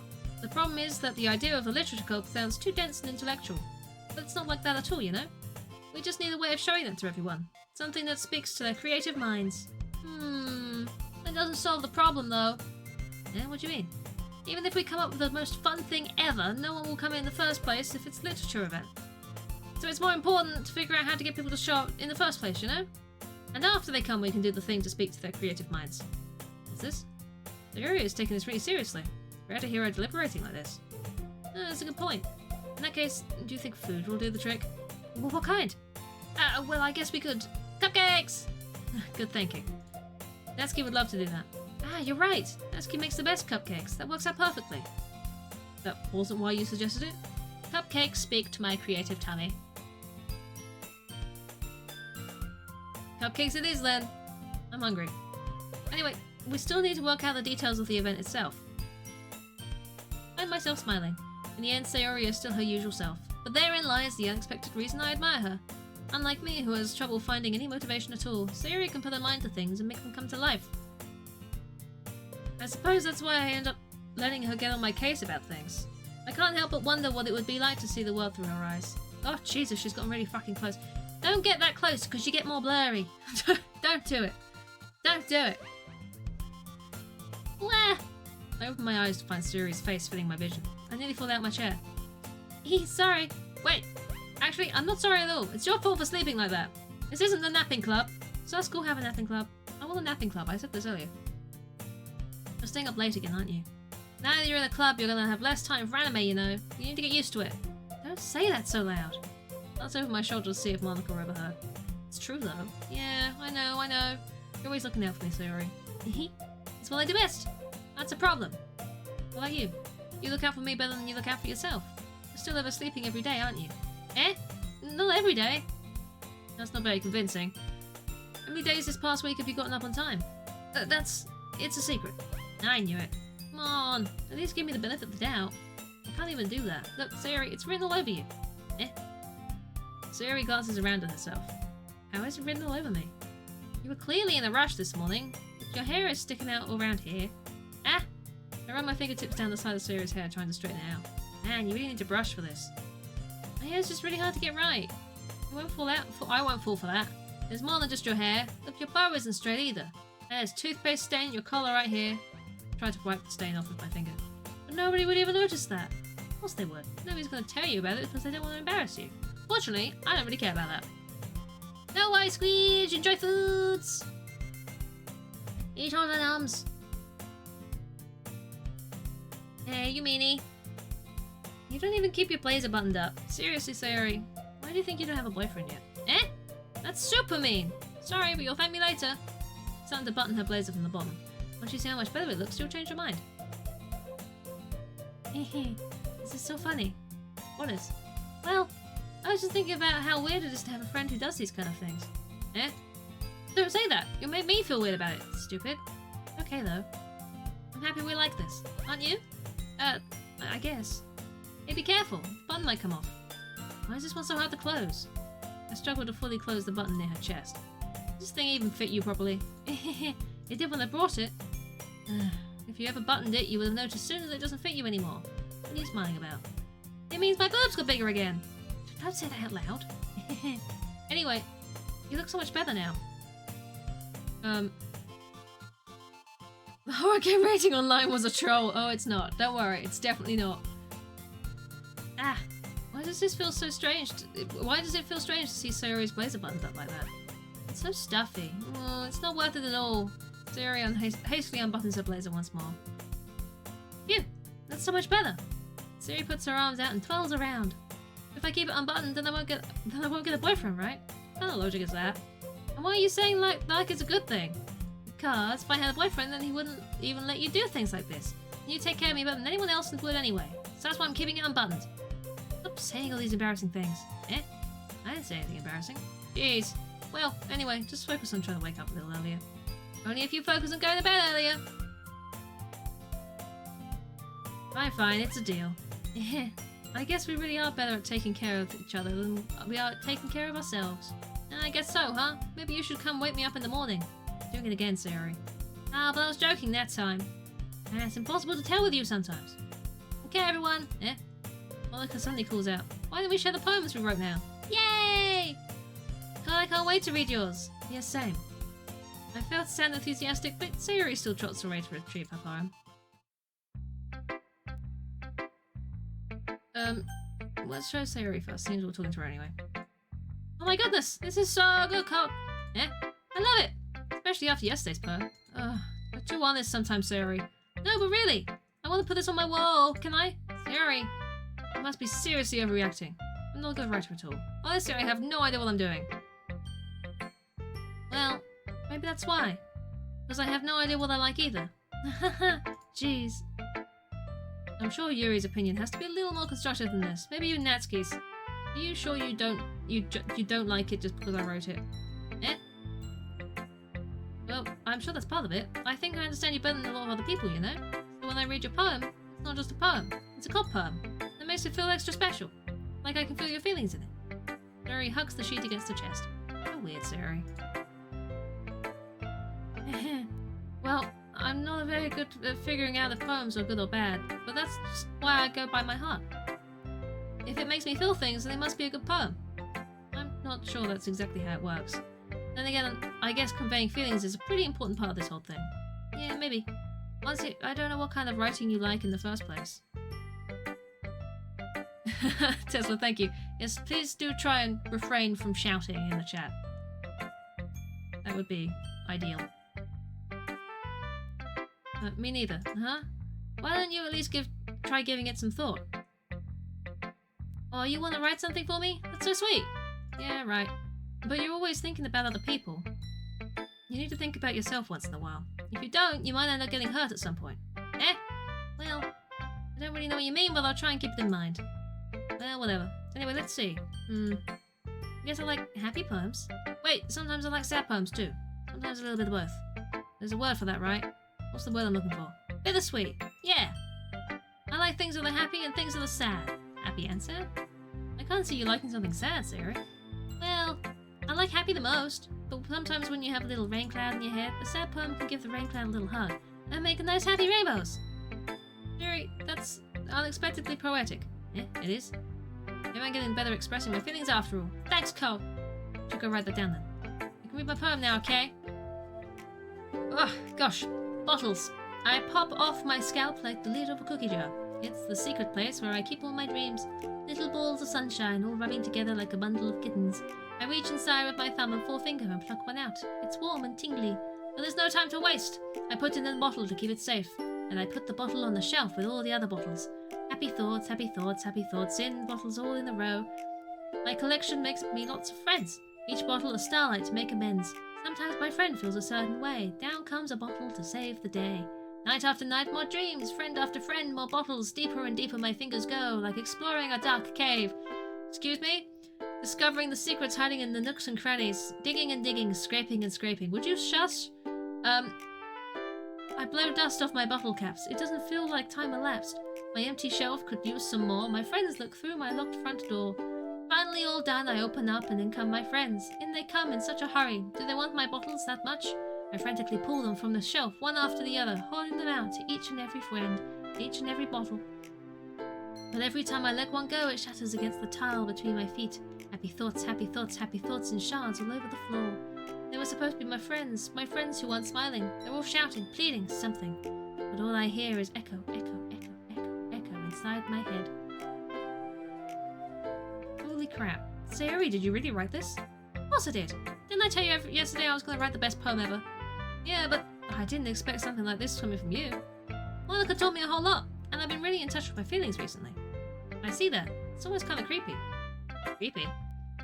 Well, not exactly. Maybe because I'm so used to being so cheerful. Well, never mind. I'm thinking too hard about it. The point is, it came out good, so you should be proud of it. Oh, thanks. I feel like I was meant to express myself this way. Even if it even helps me understand my own feelings a bit better. Writing is like magic. Something pretty passionate about this, huh? I hope you keep it up. Yeah, writing's the best. I'm gonna keep writing until I die. Don't get ahead of yourself. Sayori's always had a habit of getting obsessed with something before dropping it in no more than a week later. I wonder if this is one of those times. But seeing the passion in her eyes makes it hard for me to be pessimistic. Oh, so much reading. Again, how's the writing going? Alright, I guess. I'll take that. As long as it's not going bad, I'm happy that you're applying yourself. Maybe soon you'll come up with a masterpiece. I wouldn't count on that. You never know. Want to share what you wrote for today? Sure, here you go. I give my poem to Monica. Alright, I like this one. It makes me think of something Sayori would like. Is that so? You and Sayori are really good friends, right? I wouldn't be surprised if you had those sort of things in common. Well, we may be good friends, but Sayori and I are actually really different. Well, that may be the case. But maybe there are also some similarities that you wouldn't expect. The way she talks about you. It sounds like the two of you really cared about each other's well-being. It's a potato. And the potatoes that are involved. Even if you show it in different ways, it ends up being more similar than you think. So I think that's the kind of vibe I get when reading your poem. You sure you're not reading into it too much? It could be. Oh gosh, I sound like Yuri. But in any case, Sayori's writing has a kind of gentle feel to it. I can tell that she likes exploring with emotions, like happiness and sadness. Who knew that someone so happy would enjoy sad things too? Yeah, it's totally unexpected. Well, each to their own. And you shouldn't be afraid to experiment a little bit either. But anyway, you want to read my poem now? I like the way this one's turned out, so I hope you do too. Right, let's take a look. Save me. The colours, they won't stop. Bright, beautiful colours, flashing, expanding, piercing, red, green, blue, an endless cacophony of meaningless noise. Let me get out.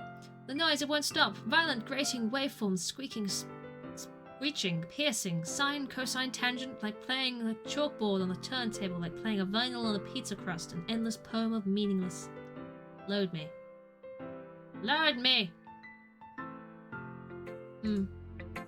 It's even more abstract than your last one, huh? I guess it's just the way I write. Sorry if you don't like it. No, I never said that. It's just the kind of thing I've never really seen before, I guess. I like playing with my space on the paper. Choosing where and how to space your words can totally change the mood of a poem. It's almost like magic. The way I wrote the lines really short makes it feel like they're trying to speak over the noise. I see. It's still hard for me to tell what it's about, though. Sometimes asking what a poem is about isn't the right question. A poem can be as abstract as a physical expression of a feeling, or a conversation with the reader. So, putting it that way, not every poem is about something. Anyway, here's Monica's writing tip for the day. Sometimes you'll find yourself facing a difficult decision. When that happens, don't forget to save your game. You never know when you might change your mind, or when something unexpected may happen. Wait, is this tip even about writing? What am I even talking about? That's my advice for today. Thanks for listening.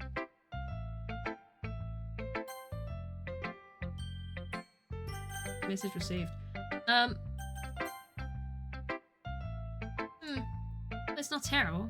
It's pretty disappointing after your last one. And again, if this one was as good as your last one, I would be completely pissed. Well, I guess I wanted to try something a little different this time. Fair enough, you're still new to this, so I wouldn't expect you to find your style right away. Come to think of it, this kind of reminds me of Sayori's poem from yesterday. Huh? You think so? Yeah, well, I guess if you've been friends with her for so long, you might be on the same wavelength. But you never really struck me as her type. Sayori has a type all of a sudden? Well, I don't know. But honestly, how can someone so, fluffy spend so much time with someone like you? It's like she's dragging around a dead weight.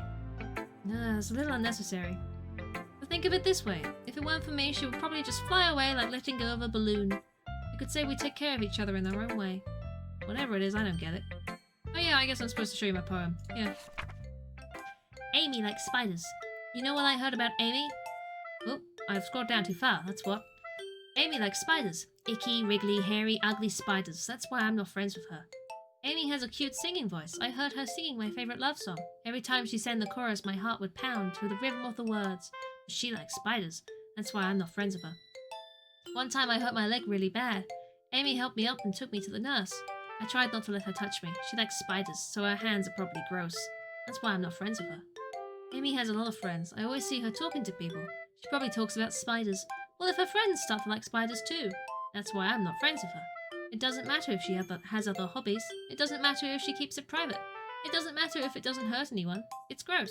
She's gross. The world is better off without spider lovers. And I'm gonna tell everyone. Damn. I think I speak for everyone here when I say, huh? I know, right? I get that. Not bad, right? It's quite a bit longer than yesterday's. Yesterday's was way too short. I was just warming up. I hope you didn't think that was the best I could do. No, of course not. Anyway, the message is pretty straightforward in this poem. I doubt I have to explain it. Sometimes you can explain complicated issues with such much simpler analogies, and it helps people realize how stupid they're being. Like, anyone would agree to that the subject of this poem is an ignorant jerk. Don't feel like that? Of course. It's about how everyone thinks It doesn't matter. It can be about anything. I wrote it to be easy to relate to. Everyone has some kind of weird hobby or guilty pleasure, something that you're afraid if people find out they'd make fun of you or think less of you. Well, that just makes people stupid. Who cares what someone likes as long as they're not hurting anyone and it makes them happy? I think people really need to learn to respect others for liking weird things. Oh, you're definitely right. There's 3 endings. It'll be interesting to see what I get. At least I can relate to that. And I'm sure a lot of other people can too. It's what I do best, after all. I don't like writing unless there's a good message to take away from it. Like, conveying emotions is important, but I want to make people think, not just feel. Remember that. I'm gonna write a good one for tomorrow, so look forward to it. Did the TTS not go off? It went off earlier. Fuck knows anymore of that thing. Let's see what you've written for today. Well done. Skills are really improving. It's me again. Really? Thanks, Yuri. Coming from you, that means a lot. It's nothing. I'm just happy to help inspire fellow writers. I know you're new to this, so don't worry so much if it seems like you can't get your poem to feel perfect. You don't need to be afraid to be a little more daring. Metaphors can go a long way. Don't feel like you need to work your brain like turning a bunch of gears. Try letting your mind wander through your feelings, and write down the things you see and hear. That's one way to truly enable your readers to see in your mind. Very intimate exercise. I see. That's certainly an interesting technique. Thanks for sharing. I have, well, an example of that, if you'd like to read it. Of course. Is this the poem you wrote for today? Yuri nods, and timidly hands me her poem. The raccoon! It happened in the dead of night while I was slicing bread for a guilty snack. My attention was caught by the scattering of a raccoon. Scattering, even. Of a raccoon outside my window. That was, I believe, the first time I noticed my strange tendencies as an ordinary human. I gave the raccoon a piece of bread, and my subconscious, well aware of the consequences, well aware that the raccoon that is fed will always come back for more. The enticing beauty of my cutting knife was the symptom. Excuse me? The bread, my hungry curiosity. The raccoon, an urge. The moon increments its phase and reflects that much more light off my cutting knife. The very same light that glistens in the eyes of my raccoon friend. I slice the bread fresh and soft, the raccoon becomes excited. Or perhaps I'm merely projecting my emotions onto the newly satisfied animal. The raccoon has taken to following me. You could say that we've gotten quite used to each other. The raccoon becomes hungry more and more frequently, so my bread is always handy. Every time I brandish my cutting knife, the raccoon shows me its excitement. A rush of blood, classic Pavlovian conditioning. I slice the bread, and I feed myself again. I was a little more daring with this one than yesterday's. Soft bread, how you doing, Trem? I can see that. It's a lot more metaphorical. I don't know if it's my fault, but I can't begin to imagine what this poem is about. That's right. It's a bit closer to my preferred writing style. Using the poem as a canvas to express vivid imagery and conveying emotions through them. You know, if I take it as face value, then I can't even figure out what it's supposed to mean. Well, I think it's something that different people can relate to in their own way. I wanted to express the way it feels for me to indulge in my more unusual hobbies. It's those sort of things I'm usually forced to keep to myself. I sometimes enjoy writing about them. Oh, that's funny. Didn't Natsuki also write something about that? About someone being ridiculed for a strange interest? Yeah, she did. Yeah, she was talking about how it doesn't matter what you're into as long as you're not hurting anybody. She's right. I mean, does she really feel that way? Yeah, sounds like you two have that in common. That's interesting. To me, she seemed like the kind of person who would make fun of my hobbies. But I suppose that's my fault for judging, isn't it? Please don't tell her I said that. Don't worry, I have no reason to. Okay. Well, thank you for sharing with me. After all, if I hadn't learned to embrace my own weirdness, I'd probably hate myself. I might be ranting a little bit now. But I'm glad that you're a good listener. Okay, everyone. Next time, please don't tell me things. I don't want to know anything or any spoilers. Okay, everyone. We're all done reading each other's poems, right? I have something extra planned today, so if everyone could come sit at the front of the room. Is this about the festival? Well, sort of. Do we really have to do something for the festival? It's not like we can put together anything good in just a few days. We'll end up embarrassing ourselves instead of getting any new members. It's not a spoiler. You've told me how to get the bad ending. That's definitely a spoiler. And I would appreciate it if you don't shout. That's a concern of mine as well. I don't really do well with last-minute preparations. Don't worry so much. We're going to keep it simple, okay? We won't need much more than a few decorations. Siri's been working on posters and I've decided to sign some pamphlets we can give out during the event. Okay, that's great and all, but that doesn't tell us what we're actually going to be doing for the event. Sorry, I thought you heard about it already. We're going to be performing. Performing? Steve, how you doing? How's it going, Steve? Monica. Yeah, we're going to be having a poetry performance. Each of us are going to choose a poem to recite during the event. But the cool part is, we're also going to let anyone else come up and recite poems too. Steve's here! Hello! He arrives here! I hear. Funny jokes. Siri's putting on all the posters in case anyone wants to prepare ahead of time. Siri, who's been colouring in the poster, holds it up for us to see. Are you kidding me, Monica? You didn't already start putting those posters up, did you? Well, I did. Do you really think it's that bad of an idea? Oh, no, it's not a bad idea. I didn't sign up for this, you know. There was no way I'm going to be performing in front of a group of people like that. I agree with Natsuki. I could never in my life do something like that. Imagining it, Yuri shakes her head in fear. Guys, no, Sayori, I understand where they're coming from. Remember that Natsuki and Yuri have never shared their poems with anyone until a couple of days ago. It's a lot to ask for them to recite their poems out loud to a whole room full of people. I guess I kind of overlooked that. I'm so sorry. But I still think we should give it our best. We're the only ones responsible for the fate of this club. We start the event and each put on a good performance, and it will inspire others to do the same. And the more people who perform, the better we'll be able to show everyone what literature is all about. Yeah, it's about expressing your feelings, being intimate with yourself. Excuse me? You want to run that by me again? Finding new horizons and having fun. That's right. And it's those reasons we're all in this club today. Don't you want to share that with others? To inspire them to find the same feeling that brought you here in the first place? I know you do. I know we all do. And if all it takes is standing in front of the room for 2 minutes and reciting a poem, then I know you can do it. Natsuki and Yuri remain silent. Yuri looks worried. I guess that leaves me no choice. I agree. I don't think it's too much to ask. I think that Sayori and Monica have been trying really hard to get new members. The least we can do is help them out a little bit. Boop. EGX was good. It was a lot of fun. There was a slight downside. I say slight. But it was a very good trip. Played loads of games. I have so many new games on my wish list. I have so many games now. So many games. I don't know how I'm going to afford all the games, but I have so many games. EGX hype! Gotta calm down from it now though. You gotta, calm down. It was still in Birmingham. You never know. It's not as big as it used to be. I've never been to EGX before, but everyone was saying that it's not recovered post-COVID.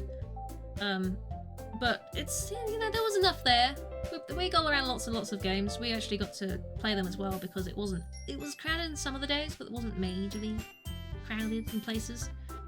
And people tended to leave a few hours before the end of the event, so it was like, we'll just sneak in there, sneaking over there. It was good. It was a very good thing to do. I very much enjoyed it.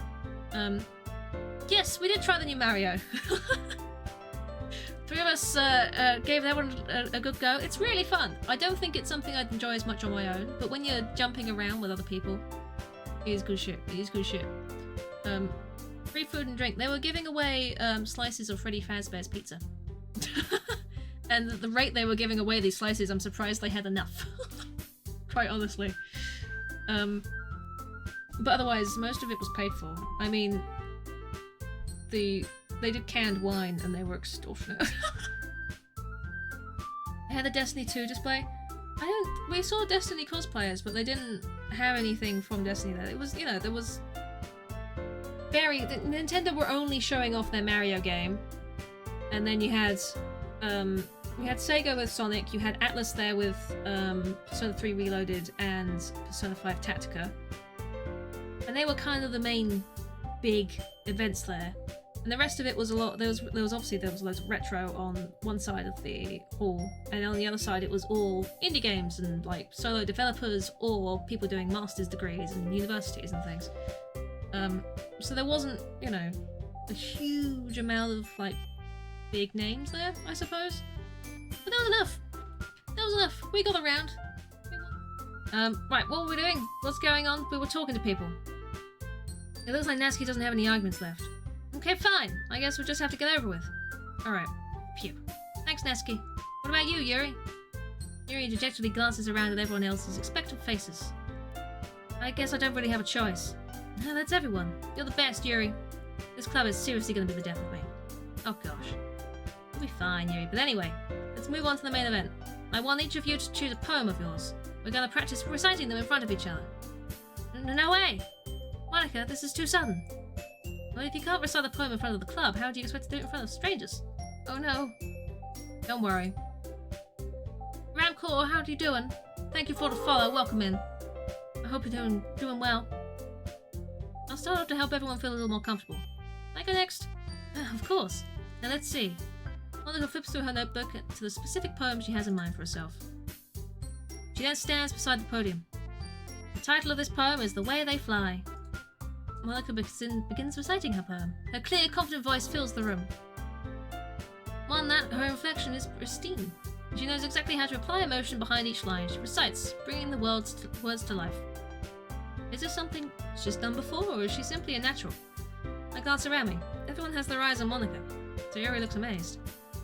Yuri has an intense expression on her face that I don't understand. Finally, Monica finishes her recitation. The 4 of us applaud. Monica takes a breath and smiles. That was so good, Monica. Thank you very much. I was just hoping to set a good example. Are you ready to go next, Sayori? I'll go next. Yuri's fired up all of a sudden. Yuri clutches a sheet of paper between her hands and stands up. Keeping her head down, she walks quickly over to the podium. This poem is called... Yuri anxiously glances at each of us. You can do it, Yuri. It's called Afterimage of a Crimson Eye. Yuri's voice shakes as she starts reading the poem. Just moments ago, she practically refused to do this, which is why is she suddenly putting so much effort? As Yuri gets past the first couple of lines, her voice changes. It's almost like what happens when Yuri gets absorbed into her books. Her quivering words transform into the sharp syllables of a fierce and confident woman. The poem is full of twists and turns in its structure that she enunciates with perfect timing. This must be a rare glimpse into the whirling fire Yuri keeps concealed inside her head. Suddenly she's finished. Everyone is stunned. Yuri snaps back into reality and glances around her as if she's bewildered even herself. It's up to me to save the situation. I'm the first to start applauding. Everyone joins me afterwards and we give Yuri the recognition she deserves. It's not that we didn't want to applaud for her, but we were so caught off guard that we must have forgotten. As we applaud, Yuri holds the poem to her chest and rushes back to her seat. Yuri, that was really good. Thank you for sharing. It looks like Yuri is down for the count. Okay, I guess I'm next then. Yuri hops out of her chair and cheerfully walks up to the podium. This one's called My Meadow. Aha! Sorry, I giggled. Sorry. It's a lot harder than I thought. How do you guys do it so easily? Trying to think of it is like you're reciting to other people. Imagine you're reciting it to yourself, like in front of a mirror or in your own head. It's your poem, so it will come out the best that way. I see. Okay then. Sayori begins her poem. Somehow it feels like her soft voice was made as a perfect match. The poem isn't aimlessly cheery like Sayori is, it's serene and bittersweet. If I were to read this on paper, I probably wouldn't think much of it. But hearing it come from Sayori's voice almost gives it a whole new meaning. Maybe this is what Sayori meant when she said she likes my poems. It's like I get to reach more deeply into someone I thought I knew through and through. Sayori finishes and we applaud. I did it! Good job, Sayori. Even Cold liked it. I guess that's a good sign. What does that even mean? It came out nicely, Sayori. The atmosphere of the poem fits you really nicely. But it might be that other poem wouldn't work quite as well with that kind of delivery. I don't really understand. In other words, I've seen poems of yours where that sort of gentle delivery wouldn't work as well. They might need a little more force behind them, depending on what you're reading. Oh, I know what you mean! That's, well, I've been practicing that kind of thing. Hack time, welcome back. It's just embarrassing to do in front of everyone. And next time I'm gonna make you pick a poem that challenges you a little more. We don't have much time before the festival, you know? Okay. Who's next? Natsuki? Don't make me go before Cole. It's not like I can compare to you guys anyway. Might as well let Cole lower everyone's standards a little before I have to do it. Natsuki. It's fine. Might as well get it over with. It's not like I have much of a selection of what to read. I just have to go with what I wrote for today. I stand up and step in front of the podium. Everyone has their eyes on me, making me feel terribly awkward. I recite my poem. Since I'm not exactly confident in my own writing, it's hard to put energy into it. Despite that, once I finish, I receive applause anyway. Sorry, I'm really not as good as everyone else. Don't worry about it so much. I think it's less about your abilities and more about your lack of confidence in your writing. That's something that'll improve over time, though. Yeah, maybe. Alright then, that just leaves you, Natsuki. Yeah, I'm going. Natsuki begrudgingly gets out of her seat and makes her way to the podium. The poem is called... Why are you looking at me? Unless you're presenting. Anyway, the poem is called Jump. Natsuki takes a breath. Once she starts reciting the poem, her sour attitude disappears a little. And still shouting. Yeah, I know. While she's still a little unenthused, her poem has a rhythm and rhyme to it. It's Natsuki's trademark style, and it works surprisingly well when spoken aloud. The words feel like they bounce up and down as if giving life to the poem. Natsuki finishes and everyone applauds. She huffs back to her seat. That wasn't so bad, was it? Easy for you to say. You better not make me do that again. Now, well, do you at least feel prepared enough to recite a poem in front of other people? I mean, doing it in front of other people would be way easier. I can put on whatever face I want for other people. But when it's just my friends, it's just embarrassing. It's a surprise, Natsuki. I think it would be the other way around for me. But it's just how it is, so... Well, I guess in that case, you won't have to worry about the festival. That said, I want to thank everyone for coming through. It might be hard, but I hope you all have an idea of what it's like now. Make sure you pick a poem and get enough practice before the festival, okay? I'll be making pamphlets, so let me know ahead of time what you'll be reciting. Jeez. I should probably find some other poem to recite instead. That's fine too. It doesn't have to be your own. I'm already pleasantly surprised that you're putting in all this effort for the club. It makes me really happy. Yeah, no problem. Okay, everyone. I think that's about it for today. I know the festival is coming up. Let's try and write poems for tomorrow as well. It's been working out really nicely so far, so I'd like to continue that. As for the festival, we'll finish planning tomorrow and then we'll have the weekend to prepare. Monday's the big day. Can't wait. I can do this. Alright. I stand up. There's no way I'll be able to find the same enthusiasm as Sayori and Monica, but I'll do my best to get through it. For the sake of the club, and impressing Monica. Then I'll have to do my best. Ready to go, Sayori? Yep. Look at you two, always going home together like that. It's kind of adorable, isn't it? Jeez, guys, don't make such a big deal out of it. Must be a little nice, though. Well, how am I supposed to respond to that? It's okay, Cold, you don't have to say it. Well, yeah, let's go already. Let's just go already. I don't care. Just gonna go. I walk home with Sayori once more. Even though it's only been a few days, a lot of things have already changed. But today, Sayori is being a little quieter than usual on the way home. Hey, Sayori. Alright, I was spacing out. Ah, no wonder. I was thinking about something from earlier. I like how we get to... Sayori fumbles with her words. So let's just say that one day, Yuri asked to walk home with you. Huh? What would you do? What kind of question is that? You're kinda putting me on the spot here. Well... I mean... Why can't you walk home with both of them? Is that so impossible? If you're going the same direction, because you have to walk home, don't you? So they must be going in the same direction. Why can't you just walk home with both of them? Man, fuck those. You really think I would ditch you for Yuri? Eh? But, she's so beautiful and smart. Jeez, I already see her in the club every day. Besides, you seem to really like going home together. Bye! Guys on the same path, right? I wouldn't just ruin that for you. So silly. You think about me too much sometimes. Yuri would deserve it if she wanted it, so... Sayori, I've already made up my mind. I really can't figure you out sometimes. Sorry. Besides, what's the point in speculating something that's never going to happen? The conversation trails off. It's kind of a weird thing for Sayori to care so much about, but I want to respect her and keep her happy too. And again, the festival is only a few days away. Who knows what will happen in that time? Car music again. It's in your mind, it's in your brain! Oh, intellectual. Unrequited promise. Disarray. Nightgown. Frightening chocolate. Infallible. Squidge! Hey, infallible Squidge! Hey then! I hope you enjoyed food! Summer. About, embrace. And, just embrace sadness. And incongruent contamination. Ah, yes. This was good. Nice, glad to hear this. Tenacious death. Wahahaha.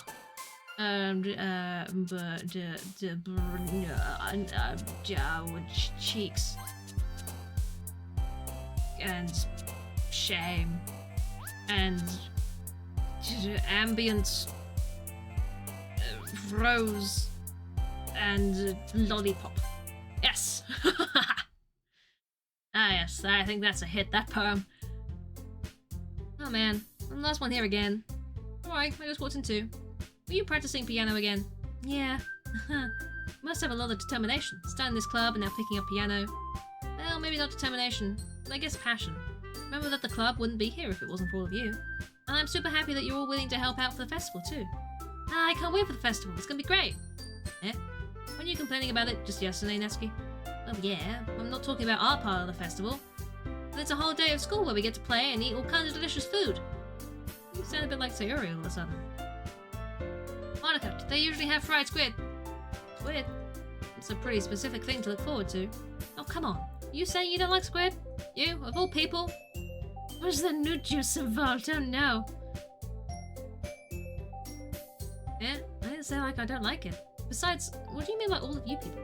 Because it's right in your name! Monica! Eh? That's not how you say my name at all. Also, that just makes no sense in translation.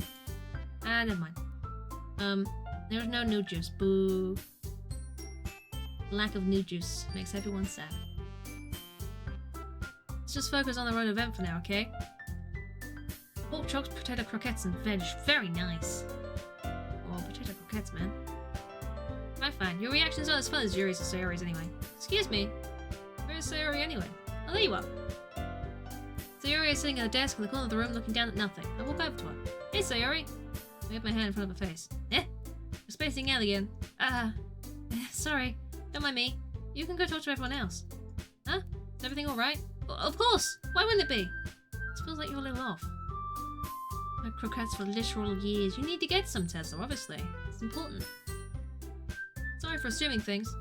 Jeez, you worry too much about me. I'm fine, see? Yuri shows me a big smile. Don't let me distract you from having fun with everyone. Alright, if you say so.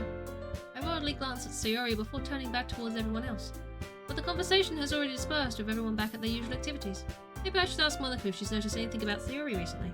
Since they've been preparing for the festival, they must be spending a lot of time together. I timidly approach Monica, who is shuffling through some papers at her desk. Oh, what's up?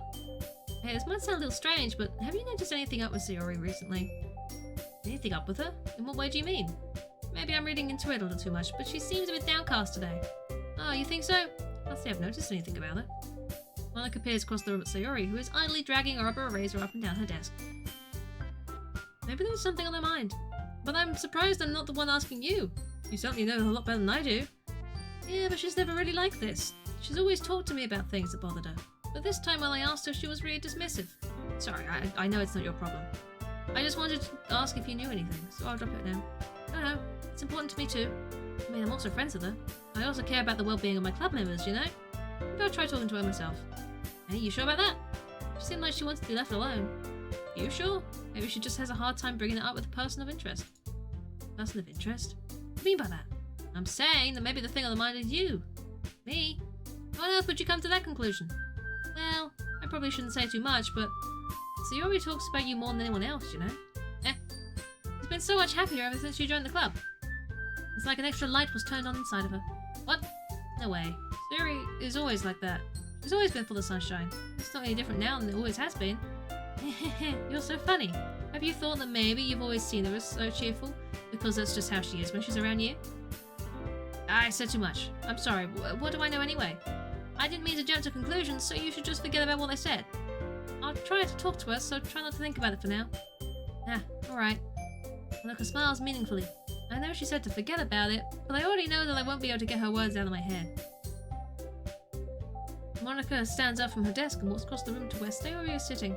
I watch her kneel down next to Sayori and gently talk to her, but she's keeping her voice so quiet that I can't hear from here. I sigh and sit down myself. I know Sayori told me not to not worry about her and to have fun with everyone else, but that's impossible to do when she's behaving like this. Exactly how much do I care about her that I'm letting this weigh me down so much? It feels like I'm the one behaving out of the ordinary. There's nothing I can do besides wait for Monica. Hey you! I look up to see Natsuki next to me. You're just gonna sit there and keep staring at nothing? There isn't that much time, so... sorry. Didn't mean to make you worry or anything. It's not like I'm worried, I was just... Natsuki glances down at her side, holding a volume of manga in her hand. That's right, something just came out for a minute, but we can get started now. I won't make you wait any longer. Jeez. You get some...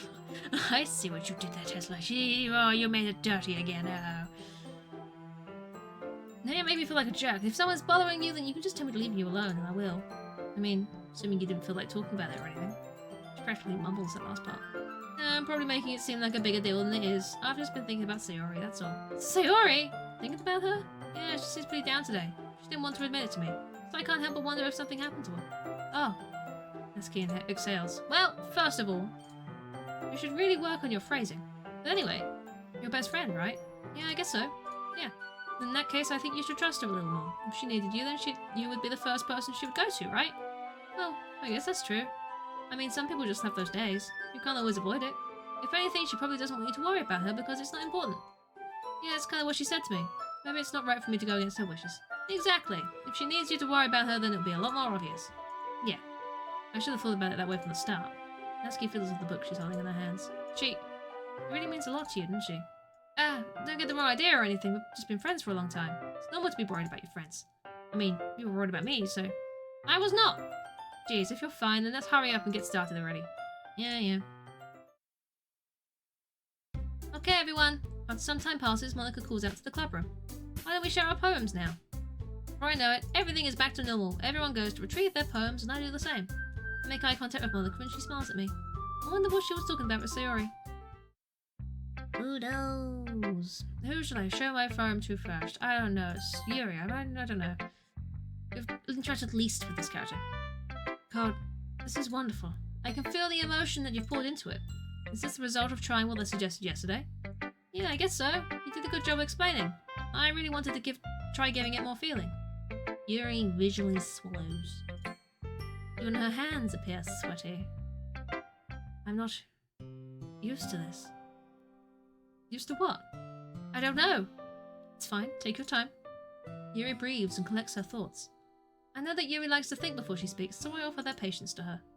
Yeah, just being appreciated like this, I guess. It probably sounds really stupid, but seeing someone motivated by my writing, it just makes me really happy. You're saying you've never shared your writing before? Yuri nods. Really? I don't believe it. I really only write for myself, and besides, people would just laugh at me. You really think that? Again, Yuri nods. Even your close friends? For some reason, Yuri doesn't respond. Yuri? Yuri smiles sadly. During lunchtime, I eat by myself. Did you know that? It's a great time to find a quiet spot and do some reading. In fact, I always have some books with me. You could say I really enjoy reading. Well, that's one way to put it anyway, but books are so full of amazing and inspiring people. People you want to fall in love with, or people you know would make a really good friend. Cheerful people who always put a smile on your face, or deep thinkers and problem solvers who discover the mysteries of life. So when you look at it that way, I'm surrounded by friends every day, you know? And those friends don't laugh at me. They don't tease me for spacing out all the time. They don't make fun of my body type, and they don't hate me for acting like a know-it-all. People say that about you. I'm not a know-it-all. It's the opposite. I don't know anything. I don't know how to talk to people. I don't know how to make friends. I don't know how to people see me as normal. I'm saying the wrong things now. I don't even know how to make myself happy. I'm guessing at conversations. I have all these feelings, and all I can do with them is read and write. It wasn't until now I started sharing it with you that I really understood what I was missing all this time. But I haven't really done anything. No, that's wrong. Just being patient and respectful, that's really important to me. I know I'm a difficult person. I speak too slowly. I second-guess myself all the time. I read too deeply into things. But every time, you've always treated me just like anyone else. It's so rare that I feel comfortable with myself when I talk to others. No worries, Tesla! Enjoy locking! But that's why every time I talk to you, I just feel really happy. I see. I treat you how you deserve to be treated, you. Thank you, Tesla. We will, I'm sure. I'm sure it'll be lovely. I'm sure it will be perfectly cutesy all the way through. If other people don't say it that way, then screw 'em. I mean, I joined this club hoping I would make friends. And I would say that I've had at least one success, wouldn't you? If you put it that way. Yeah. We really are friends now, aren't we? Yuri puts her head in her hands, but this time she's smiling as she does it. Do you want me to show you... Do you want to show me your poem? Yeah, I do. Let me get it for you. Can you get it out already? Beach. A marvel millions of years in the making, where the womb of the earth chaotically meets the surface. Under a clear blue sky, an expanse of bliss, but beneath grey, rolling clouds, an endless enigma. The easiest world to get lost in is one where everything can be found. One can only build a sandcastle where the sand is wet. But where the sand is wet, the tide comes. Will it gently lick at you, at your foundations until you give in? Or will a sudden wave send you crashing down in the blink of an eye? Ooh, Either way, the outcome is the same, yet we still build sandcastles. I stand where the foam wraps around my ankles, where my toes squish into the sand. The salty air is therapeutic. The breeze is gentle yet powerful. I sink my toes into the ultimate boundary line, tempted by the foamy tendrils. Come back and I abandon my piece to a road at the shore. Drift forward and I return to earth forevermore. Goodness.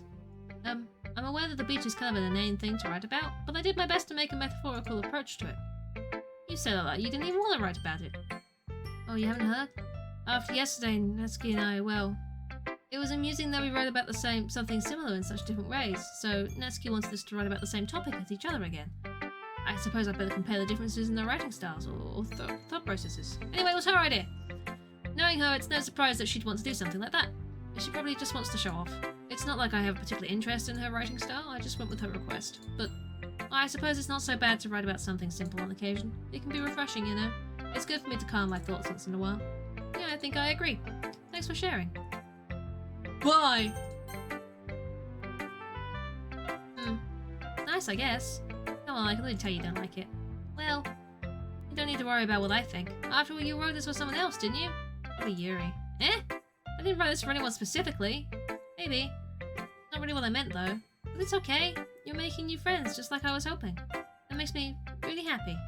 And you're happy too, right? In this club? Well, of course I am. Good. That's all that matters to me. Thank you. Yuri, is there something wrong? Huh? No, nothing. It's just a little tired today. Alright. Just tell me if you need anything. I will. Don't worry about me, okay? You can go play with everyone else now. Insist. Yay! I'm gonna go home a bit early today. Yuri?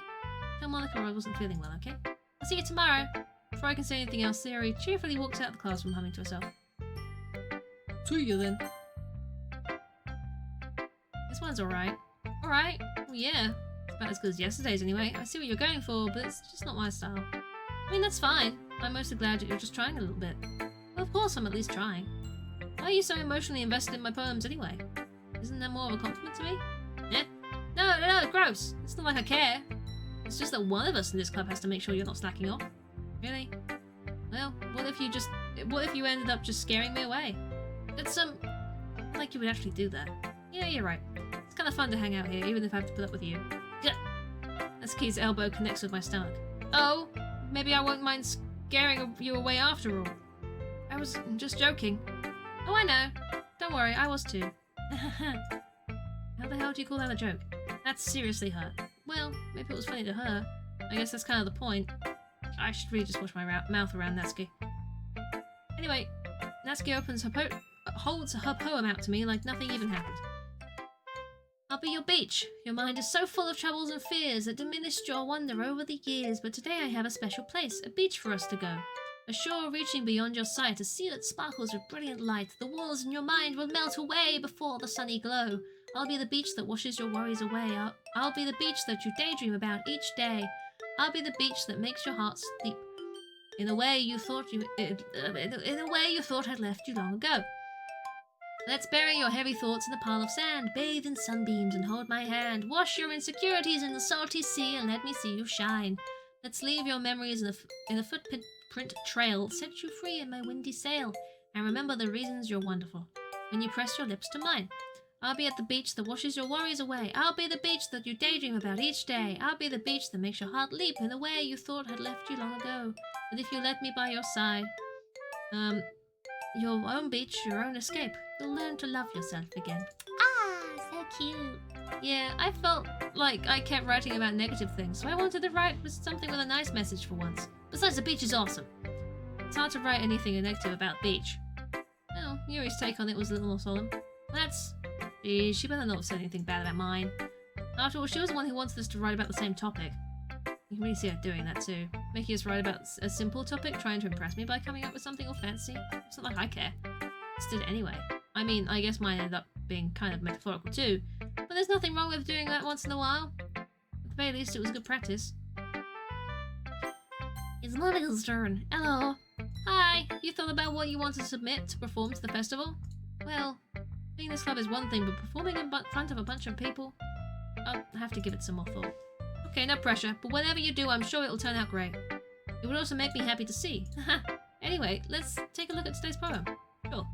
I'll let Monica take the poem I'm holding in my hands. Great job! I was going ooh in my head while reading it. It's pretty metaphorical. I'm not sure why, but I didn't expect you to go for something so deep. I guess I underestimated you. It's easiest for me to keep everyone's expectations low. That way, it always counts when I put in some effort. That's not very fair. Well, I guess it worked anyway. You know that Yuri likes this kind of writing, right? Writing that's full of imagery and symbolism. Unlike Sayori, who uses simple and direct words to describe happiness and sadness. Yuri likes it when readers are left to derive their own meaning out of it. Sayori is cute. Thank you very much for the follow. I appreciate that. It's very challenging to write that like that effectively, both allowing people to get something out of it just by feel, or letting them deeply analyze all of the nuances. It can take years of practice, which I'm assuming Yuri has at this point. I never really asked, though. I'm sure I'm nowhere near her level yet. Don't worry so much about that. You do your own thing. Just keep exploring and learn by trying new things. Anyway, I'll share my poem with you now, alright? Alright. The Lady Who Knows Everything. An old tale tells of a lady who wanders Earth, the lady who knows everything, a beautiful lady who has found every answer, all meaning, all purpose, and all that was ever sought, and here I am. A feather, lost adrift, the sky, victim of the currents of the wind. Day after day I search with little hope, knowing legends don't exist, but when all else has failed me, when all others have turned away, the legend is all that remains, the last dim star glimmering in the twilight sky. Until one day the wind ceases to blow, I fall, and I fall and fall and fall even more, gentle as a feather, a dry quill, expressionless. The hand catches me between the thumb and forefinger, the hand of a beautiful lady. I look at her eyes and find no end to her gaze. The lady who knows everything knows what I am thinking. Before I can speak, she responds in a hollow voice. I have found every answer, all of which amount to nothing. There is no meaning, there is no purpose, and we seek only the impossible. I am not your legend does not exist. And with a breath, she blows me back afloat, and I pick up a gust of wind. You know, I feel like learning and looking for answers are the sort of things that give life meaning. Not to get too philosophical or anything, but it was kind of on my mind, so that's what I wrote about. I see. I never really put much thought into it. In a way, it's almost paradoxical. Because if we had all the answers, wouldn't the world start to lose its meaning? You know, there's one thing I noticed. It seems like everyone in the club prefers writing about things that are more sad than happy. Are you surprised? I mean, if everything was okay, we wouldn't really have anything to write about, would we? Humans aren't two-dimensional creatures. I think you'd know that better than anyone. You mean one-dimensional? Yeah, that. Anyway, here's Monica's writing tip of the day! Are you ever too shy to share your writing because you're afraid that it's not that good? It can be really disheartening to get a lukewarm response to something you put so much into. But if you find other people who enjoy writing, then sharing becomes a lot easier. Because instead of just telling you that your writing is good, or okay, or bad, they'll want to focus more on everything that went into it and the things you can work on. It's much more encouraging that way, and it'll make you want to continue improving. It's almost like having your own little literature club, don't you think? That's my advice for today. Thanks for listening. Okay, you three. We're all done sharing poems, right? Why don't we start figuring out... Hold on a second. Is it just me, or did you just say something strange just now? Eh? Something did sound a bit unusual. That's right. You deviated from your usual catchphrase when addressing the club. Catchphrase? I have a catchphrase. Jeez. Why is the mood so weird today? Not even Yuri isn't immune to it. Oh, stagnating air is common foreshadowing that something terrible is about to happen. In your books, maybe. Look, the only thing different is that Sayori isn't here. Ah, it seems you're right. Sayori always helps lighten the mood a little bit, doesn't she? Almost like everyone's balance is thrown off a little when she's all around. What the heck does she run off to anyway? I thought she just wanted to pee. Natsuki, please show some decency. Oh, come on. She actually wasn't feeling all that well and went home early. Is that so? I hope she's alright. Seriously? All the times to not go home with her, you pick the time she's not feeling well? So much for you two being all lovey-dovey. No! First of all, stop misunderstanding my friendship with Sayori. And second, you've kind of been avoiding me today, so I didn't want to force it. Aww! A curious expression coming from Yuri of all people? You're a grave rider now, I'm glad it helped. Fuzzy Kitty Purr, welcome in. How you doing? Calm down, guys. I talked to her earlier and everything is fine. What did she say? Anyway, we need to figure out the rest of the festival preparations, so let's decide what everyone will be doing this weekend. I already know what I'm doing. That's right. Natsuki will be making cupcakes. But we might need a lot of them, and different flavors. Can you handle that all by yourself, Natsuki? Challenge accepted! And as for myself, I'm going to be printing and assembling all the poetry pamphlets. Zero will be helping me to sign them. And as for Yuri, you can, guys, can you help me come up with something for Yuri? I'm useless. No, that's not it at all. You're the most talented person here, you know. Now Natsuki's pouting too? Jeez, I can't even tell now. I guess I never gave Sayori enough credit, but I can tell things are even harder on you when she's not around. That may be the case. But if I can't also be a leader on my own, then I won't grow as a person. So, Yuri, you have beautiful handwriting, you know? So you should make some banners and decorations and help set the atmosphere. Atmosphere? About that. I love atmosphere!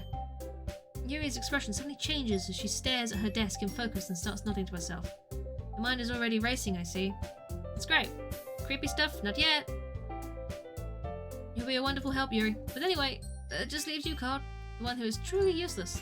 Don't say that. In fact, both Natsuki and Yuri have some pretty heavy tasks to handle. It would probably go a long way to give one of them a hand. They'd always help me out as well. I would be really appreciative of that. That's...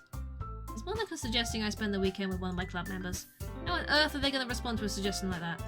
I suppose I wouldn't mind a bit of help. And if you don't know how to bake, there's always some dirty work I could give you. Not like Monica's going to give you a choice, and you shouldn't be sitting on your butt anyway. Natsuki tries to mumble a bunch of excuses like that. If I recall, Natsuki, you mentioned that you would like to handle the baking on your own. Carl may not like to be around you if you only make him out to be a nuisance. So therefore, he may be more suited for assisting with the decorations. Oh, hold on, I never said that. How hard could it be to make a few decorations anyway? Sounds more like you're just making excuses for What are you saying? It'll be extremely meticulous work. Baking isn't? Because what do you think?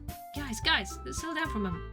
In the end, I think it's up to Koto to decide how he'd like to contribute. Besides, he hasn't really gotten the chance to spend any time with me yet, you know? So I'm sure he's interested in... You literally just said. I'm surprised as well. Sorry! You found out with me. I know, it's terrible. I was just saying then. Jeez. Can we settle this already? Yeah, Code, you're okay with this, right? In the end, it's up to you. Of course. Very well. In that case, everyone look straight at me. Of course, I'm going to go with... Who am I picking? Who are we going with? We can even go for Sayori down there. Any of them.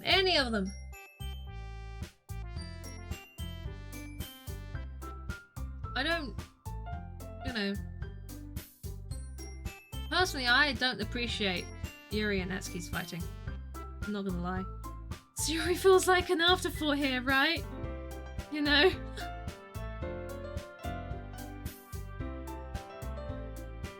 The Sirens are witches, and this is how they lure men. I mean, maybe. Who knows? We'll find out. I kind of feel bad for Sayori being an afterthought. Does she have a task? Monica, because you don't trust her. I would probably go for either Monica or Sayori at this point. The other two need to get off their high horse and stop fighting with each other.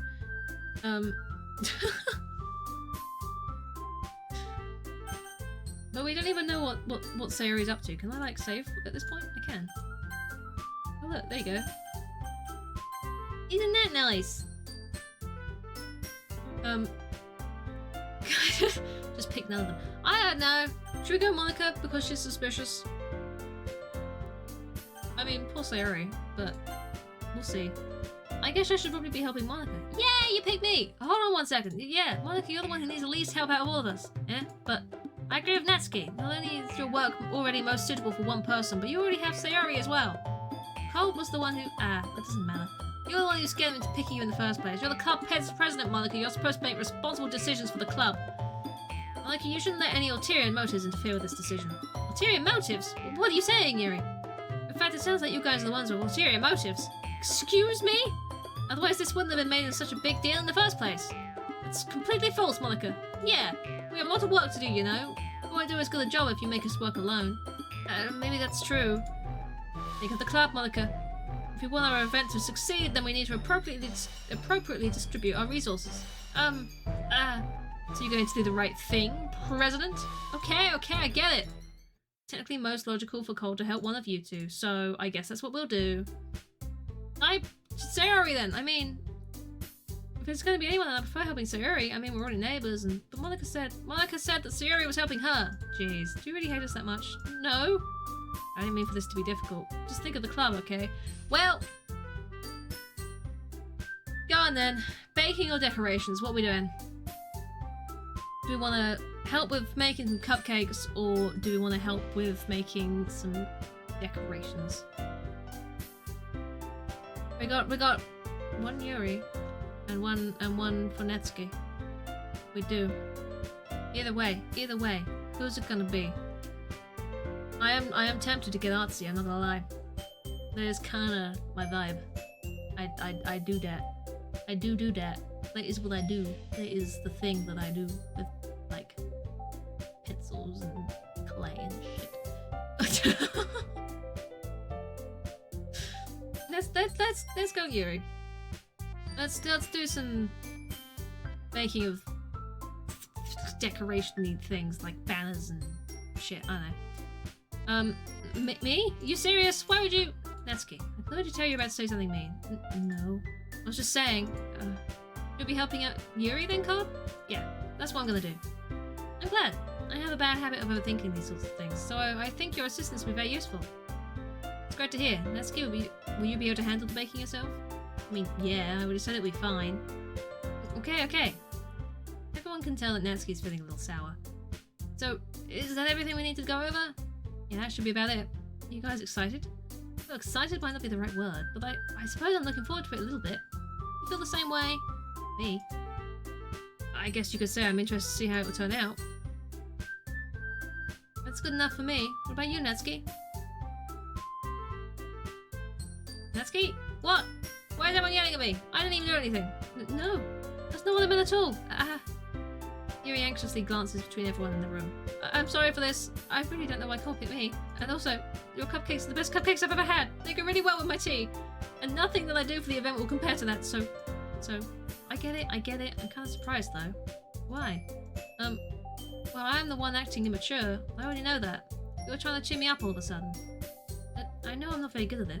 I'm sorry if I said something bad. Natsuki isn't the only one surprised. Monica and I are also taken back by Yuri's words. When she already has trouble with words, trying to cheer someone up must be far out of her own comfort zone. But I begin to understand. Yuri was trying to sound like Sayori. Even if it didn't work perfectly, I could tell that she tried to say something that Sayori would say at a time like this. Because Sayori always helps everyone smile and feel good about themselves. No, I kind of appreciated it. I'm sorry for making a big deal out of nothing, but I'm gonna say this. You better bet that my cupcakes will be the best part of this whole event. I believe you. Yeah! I hope to see everyone do their best, but with that, there's nothing more for today, so I guess it's time for us to head out. Right, let's get out of here then.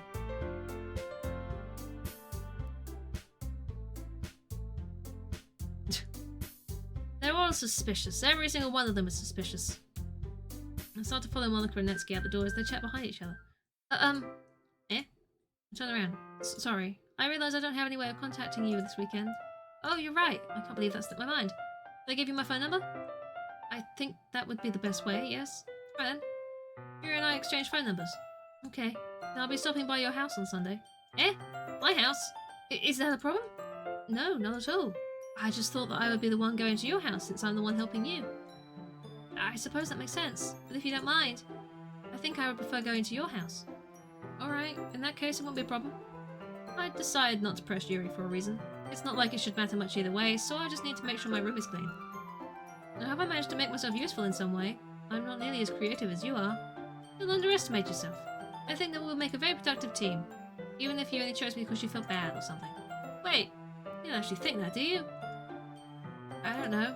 It's difficult to come up with any other reason you may have chosen me. You're forgetting the one reason with the most common sense. I chose to help you because that's what I want to do. But Yuri thinks to herself with an extremely tense expression. Yuri, you're overthinking this. You wanted me to point out when you're overthinking, right? Yeah, I didn't realise. I'm telling you, I want to. That's all there is to it. Do you believe me? Yuri thinks really hard again. Looks straight into my eyes for a long while. I believe you. As if it took a tremendous effort, Yuri finally says that and relaxes her expression. And I'm really looking forward to Sunday. Yeah, I am too. After the exchange, I make my way out the door and Yuri follows. This is going so well. Can't believe this. Yuri's going to be coming to my house on Sunday? Even though I would prefer to do this with Sayuri, my anxiety still shoots through the roof. I guess I've gotten pretty used to handling him at this point, but who knows what might end up happening when we're outside of school. She even told me she was looking forward to it. I shake my head. I don't feel nervous that Sayuri finds out about this. It's not like we feel that way about each other. Besides, Monica said this is about the club. I have nothing to worry about. If I just go with it, then we'll have a good time. Go with the flow, my dude. Go with the flow. It's already Sunday. I've been getting increasingly anxious about Yuri's upcoming visit. I keep telling myself there's no reason to be nervous, but it doesn't help much. Yuri is clearly an introvert and also an intimate person in general. There's no doubt that she'll open up a little bit when it's just the two of us. Meanwhile, we've been texting occasionally. She was extremely apprehensive at first, but it wasn't long before I was already learning more about her.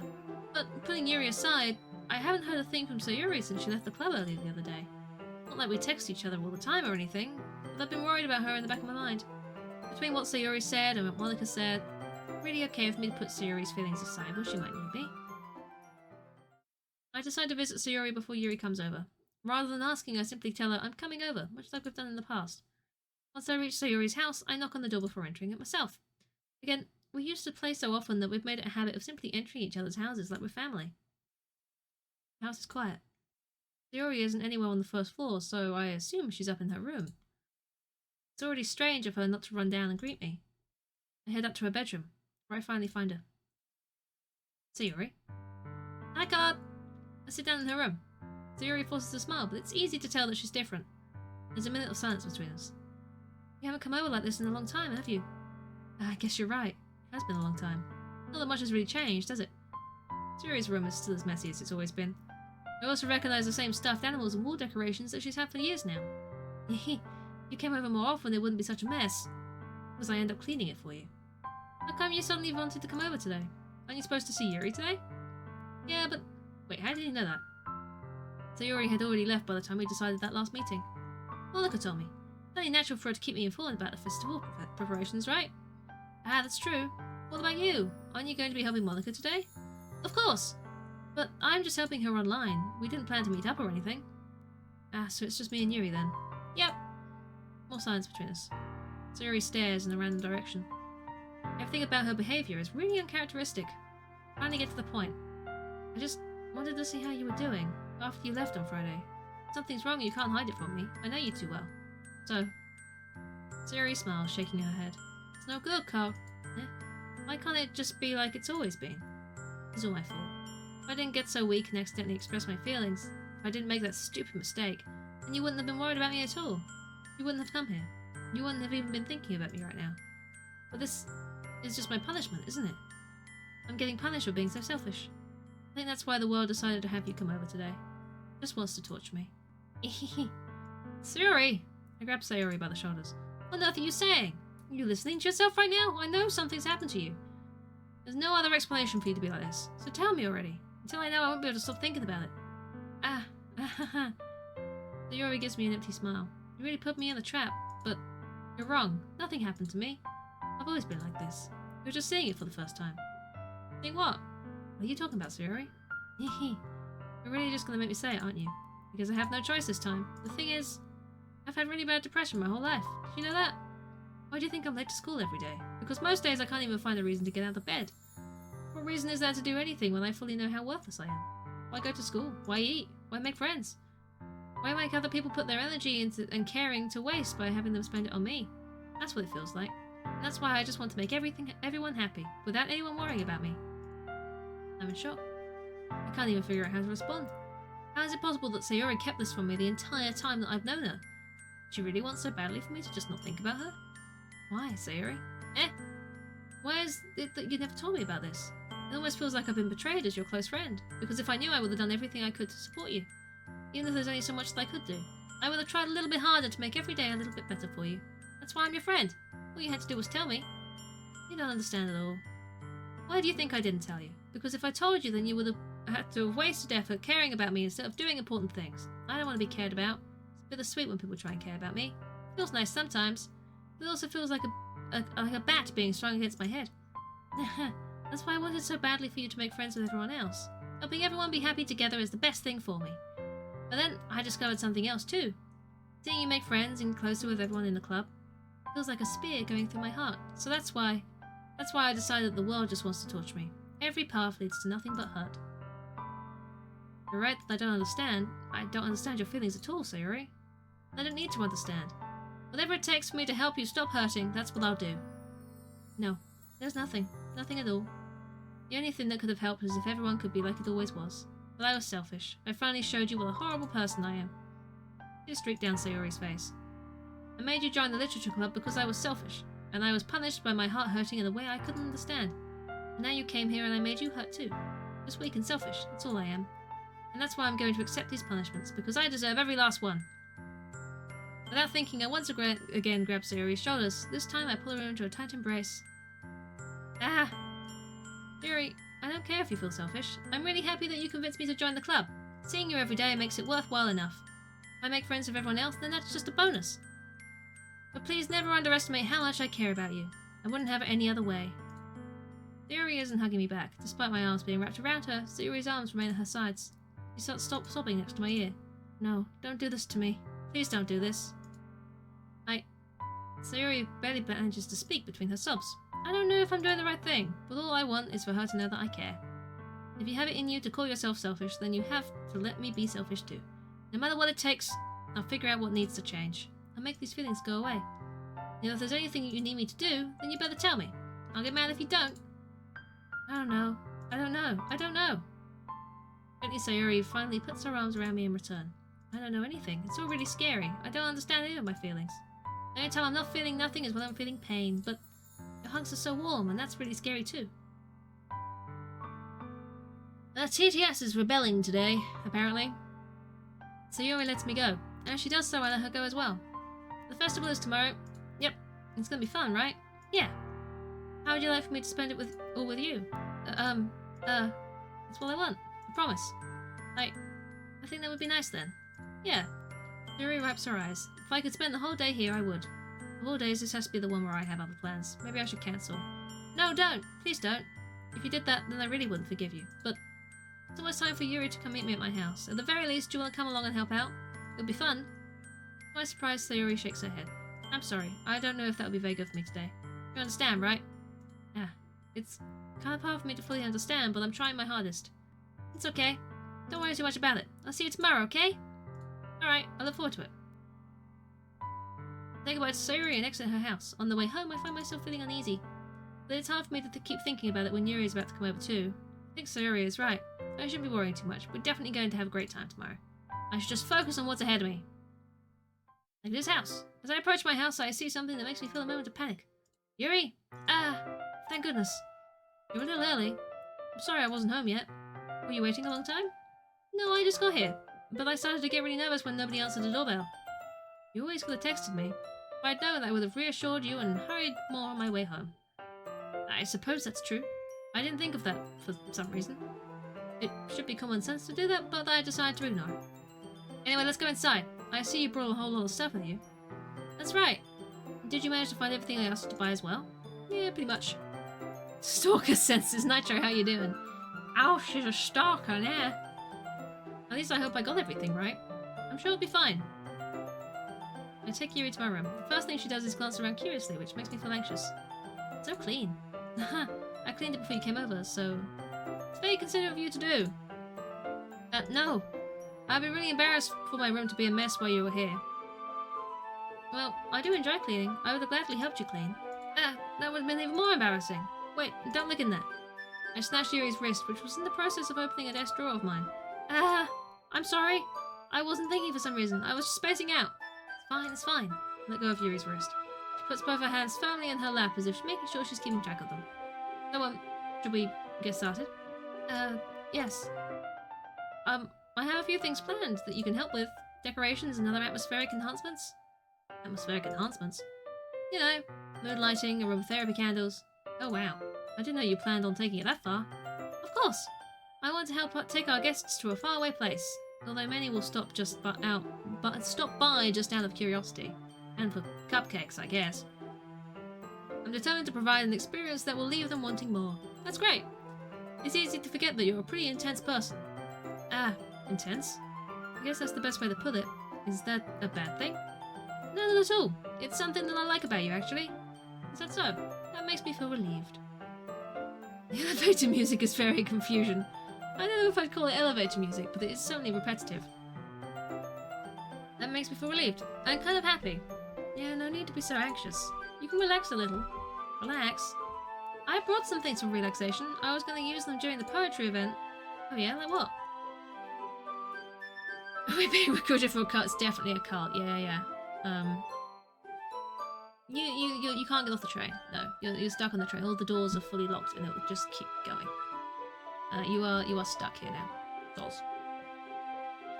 Yuri rummages through her bag. She pulls out a few candles and wooden cylinder-shaped object.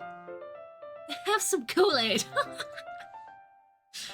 I did some shopping on the way here, so I happen to have these in my bag.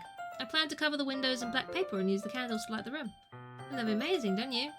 Yeah, it'd be really neat. They're very fucking dark. You know you're meant to be reading in that light, right? What's the wooden thing, though?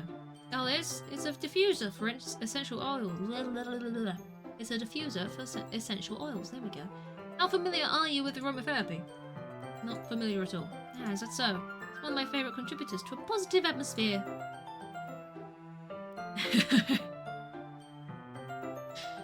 You don't need any emergency escape hammers. You fool thinking this train has any. We got rid of those back in '82.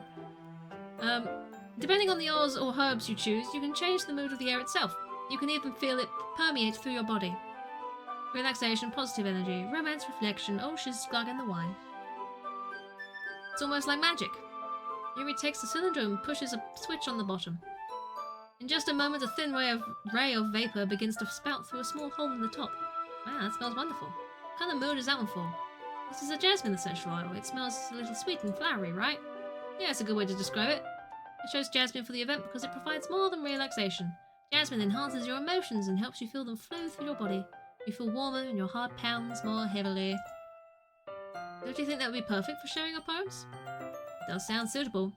But you seem to know a lot about this, so I'll trust your opinion with anything. Yuri smiles gently, clearly enjoying herself. She again reaches into her bag and pulls out several spools of thin ribbon. What are those for? Well, did you purchase the origami paper I asked you to get? Yeah, I have it over here. I won't be using the paper for folding origami. What I'd like to do is write a different word on each paper. We'll need about 100 of them. Oh yeah? What will those be used for? Well, I'm going to cut pieces of ribbon to hang from the doorway of the classroom. Then we can fasten the paper to the ribbons to create a doorway curtain. Wouldn't that be beautiful? It'll also catch the eye of those passing by the room. It may attract someone to peek inside. That's really creative. I had no idea you'd be so good at this, Yuri. Is that so? I suppose I do get a little intense, as you put it. Yuri giggles with red cheeks. Is it just me, or is she more relaxed when it's just the two of us? Or maybe it's the excitement she feels from sharing something that she enjoys. Here's a marker. You can write any characters you want. It's a cult! It's a cult! You can't leave! You cannot! You're stuck here forever.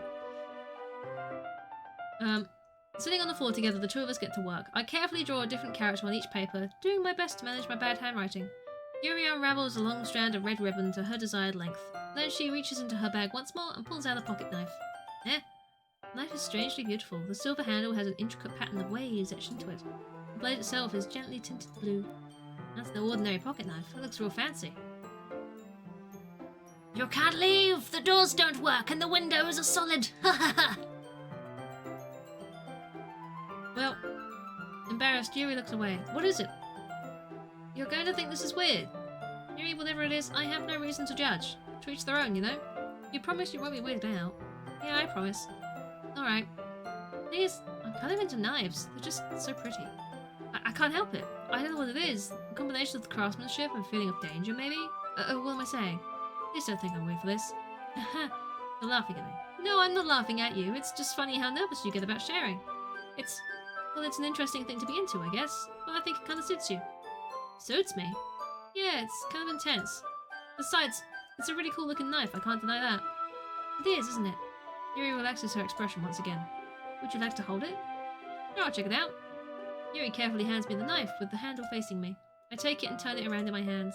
It feels heavy and extremely solid. Where'd you even get the knife like this?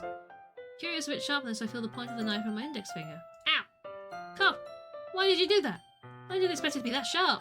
I barely touched it at all. It's my fault. I should have warned you. This knife is extremely sharp. It can cut through skin like it's paper. Oh no. A small drop of blood trickles down the side of my finger. Yuri takes my hand and gives the wound a closer look. Ah! She stares at it and noticeably fidgets. You're squeamish, so I'll go wash it off now. Without warning, Yuri puts my finger in her mouth and licks the wound. Well, great. See how sharp the knife is. It's a terrible idea, huh? A weed killer, the bottle of saline and lighter. Getting off this train, you have to blow it up. Good luck. You'll never be able to leave. We'll always find you. I feel her tongue curl around my finger. Startled, I instinctively pull my hand back. Please forgive me. I wasn't thinking. Yuri lowers her head, her face burning up. Turned out she's a vampire. Yuri, that's the most embarrassing thing I've ever done. How could I do something like that? I'm sorry. Sure, it's a little weird and it took me by surprise, but I guess she was just trying to help, right? Totes a vampire, right? Yeah. Yuri, I think you're overreacting a little. She doesn't lift her head. You carry 2 of the 3 items at all time, anyway. The saline and weed killer, I assume, yeah. What if she doesn't recover from this for the rest of the afternoon? Alright, you know what? This might be a stupid thing to do, but I do it anyway. I take Yuri's hand and lick her index finger in return. Did you really just do that? Now we're even. Yuri just looks at me like I did something wrong. I knew this would be a bad idea. If not for the sweet aroma of the jasmine oil, the air would be extremely heavy right now. It was so weird. Yuri giggles shyly. Eh? Yuri calling me weird? I have no response to that. Where'd you keep your bandages? I don't think I need one actually. It was a tiny cut. Look, it's already stopped bleeding. I see. That's relieving. The tension is quickly lifted. We each resume our respective activities. I watch Yuri's knife cut through the ribbon like it's nothing but air. Meanwhile, I continue making progress on the paper. An explored camping nest. You never know when you might need a knife, you know? You never know. Or to burn things. Yes. After we finish attaching the paper into ribbons, we lay them all out side by side. It looks better than I expected and will be very effective as a door curtain. A knife? No! It looks great. Good thinking coming up with this, Yuri. Thanks. It's just something I saw online, really. Are you ready to move on to the next task?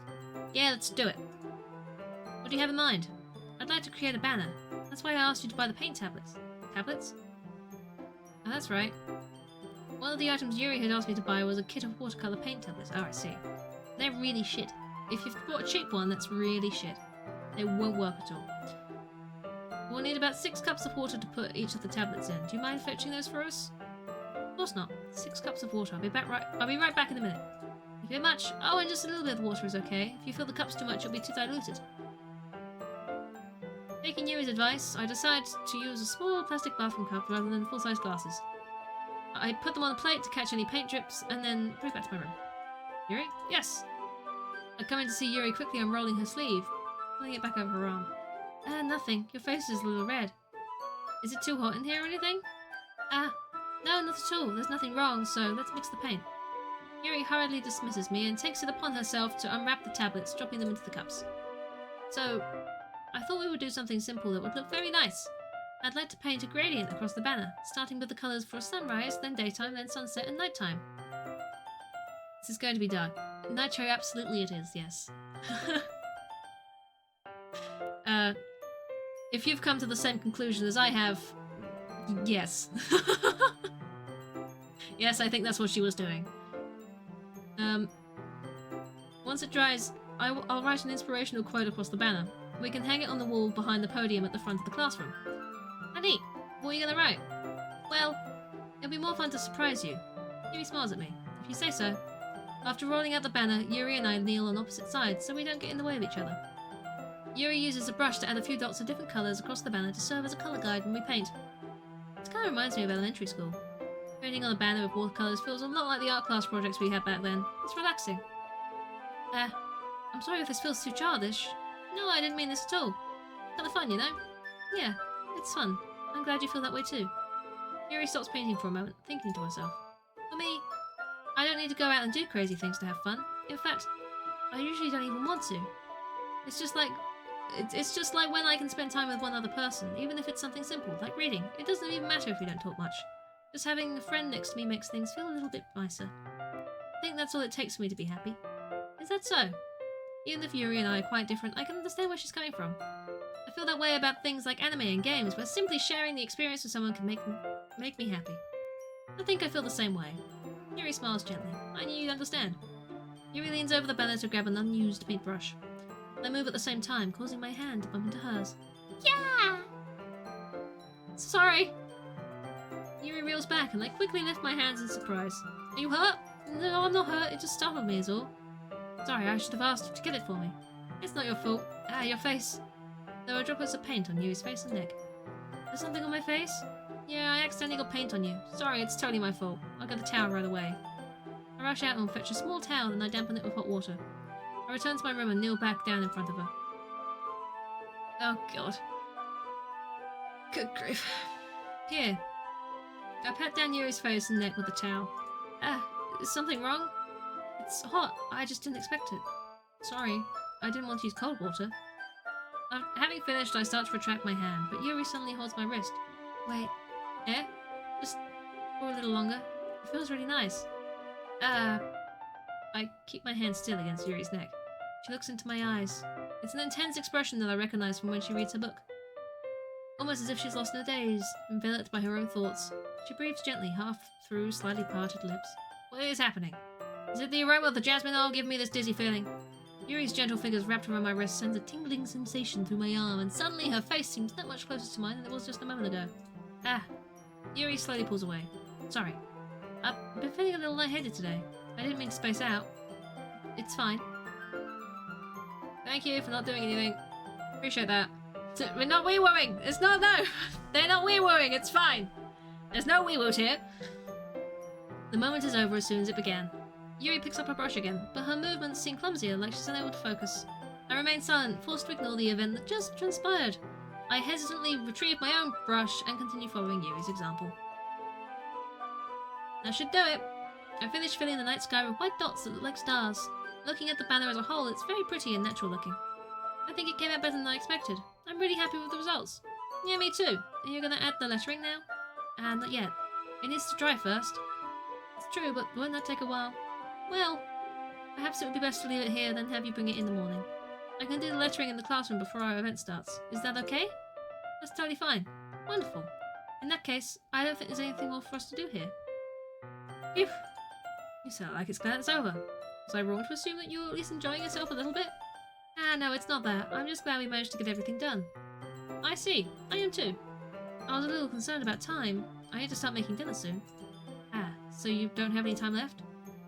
I was secretly hoping we would have extra time after finishing the work. Well, Yuri thinks to herself. I think it would be too irresponsible for me to wait much longer. I'm sorry. I was hoping there would be more time as well. Probably my fault. Sorry for being such a slow worker. No, it's not your fault at all. And the important thing is that we get everything done, right? Yeah. So, I shouldn't be disappointed or anything. Gathering all her things, Yuri seems to look a little downcast. I understand why. It sounds like she really rarely gets the opportunity to spend time with friends in a relaxed environment. It's to do a lot of apologizing. I know, it's like fucking hell. Good grief, you people. Both blaming yourselves for something that there's no blame. It's just a thing. It's just time passes. Honestly. But that doesn't mean it's the last time it can happen. Well, fuck knows with this game. Once Yuri packs up, I walk her out the front door. Thank you very much for having me today. No problem. I'm glad I was able to help. Just let me know if there's anything else you need me to bring tomorrow. I will. Well then. Yuri fidgets.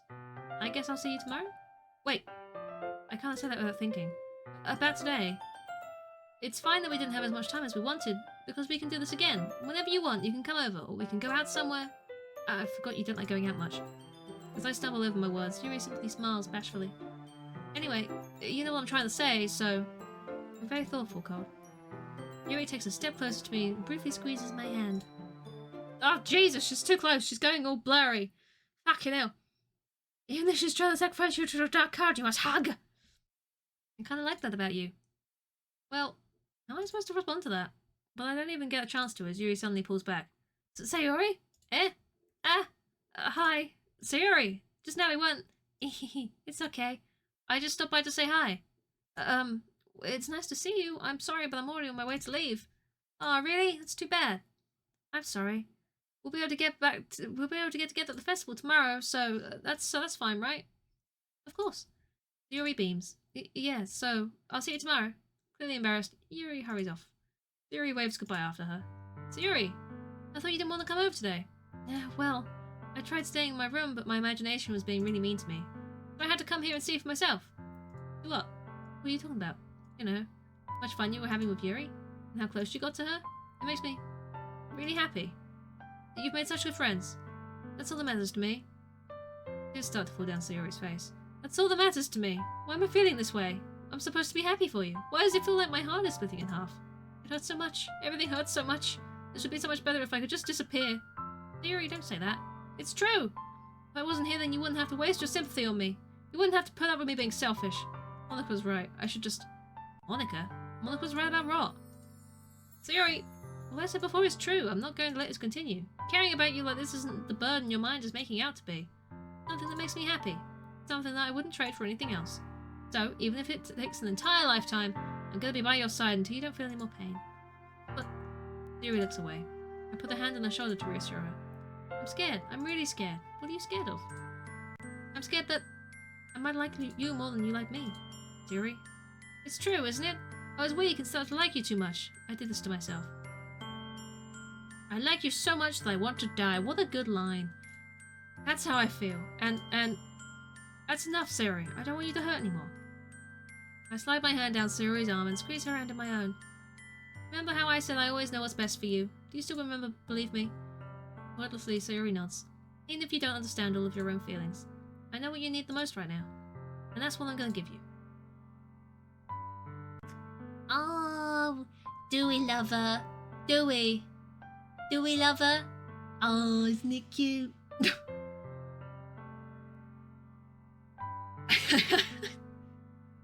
How do we cut her down, you know?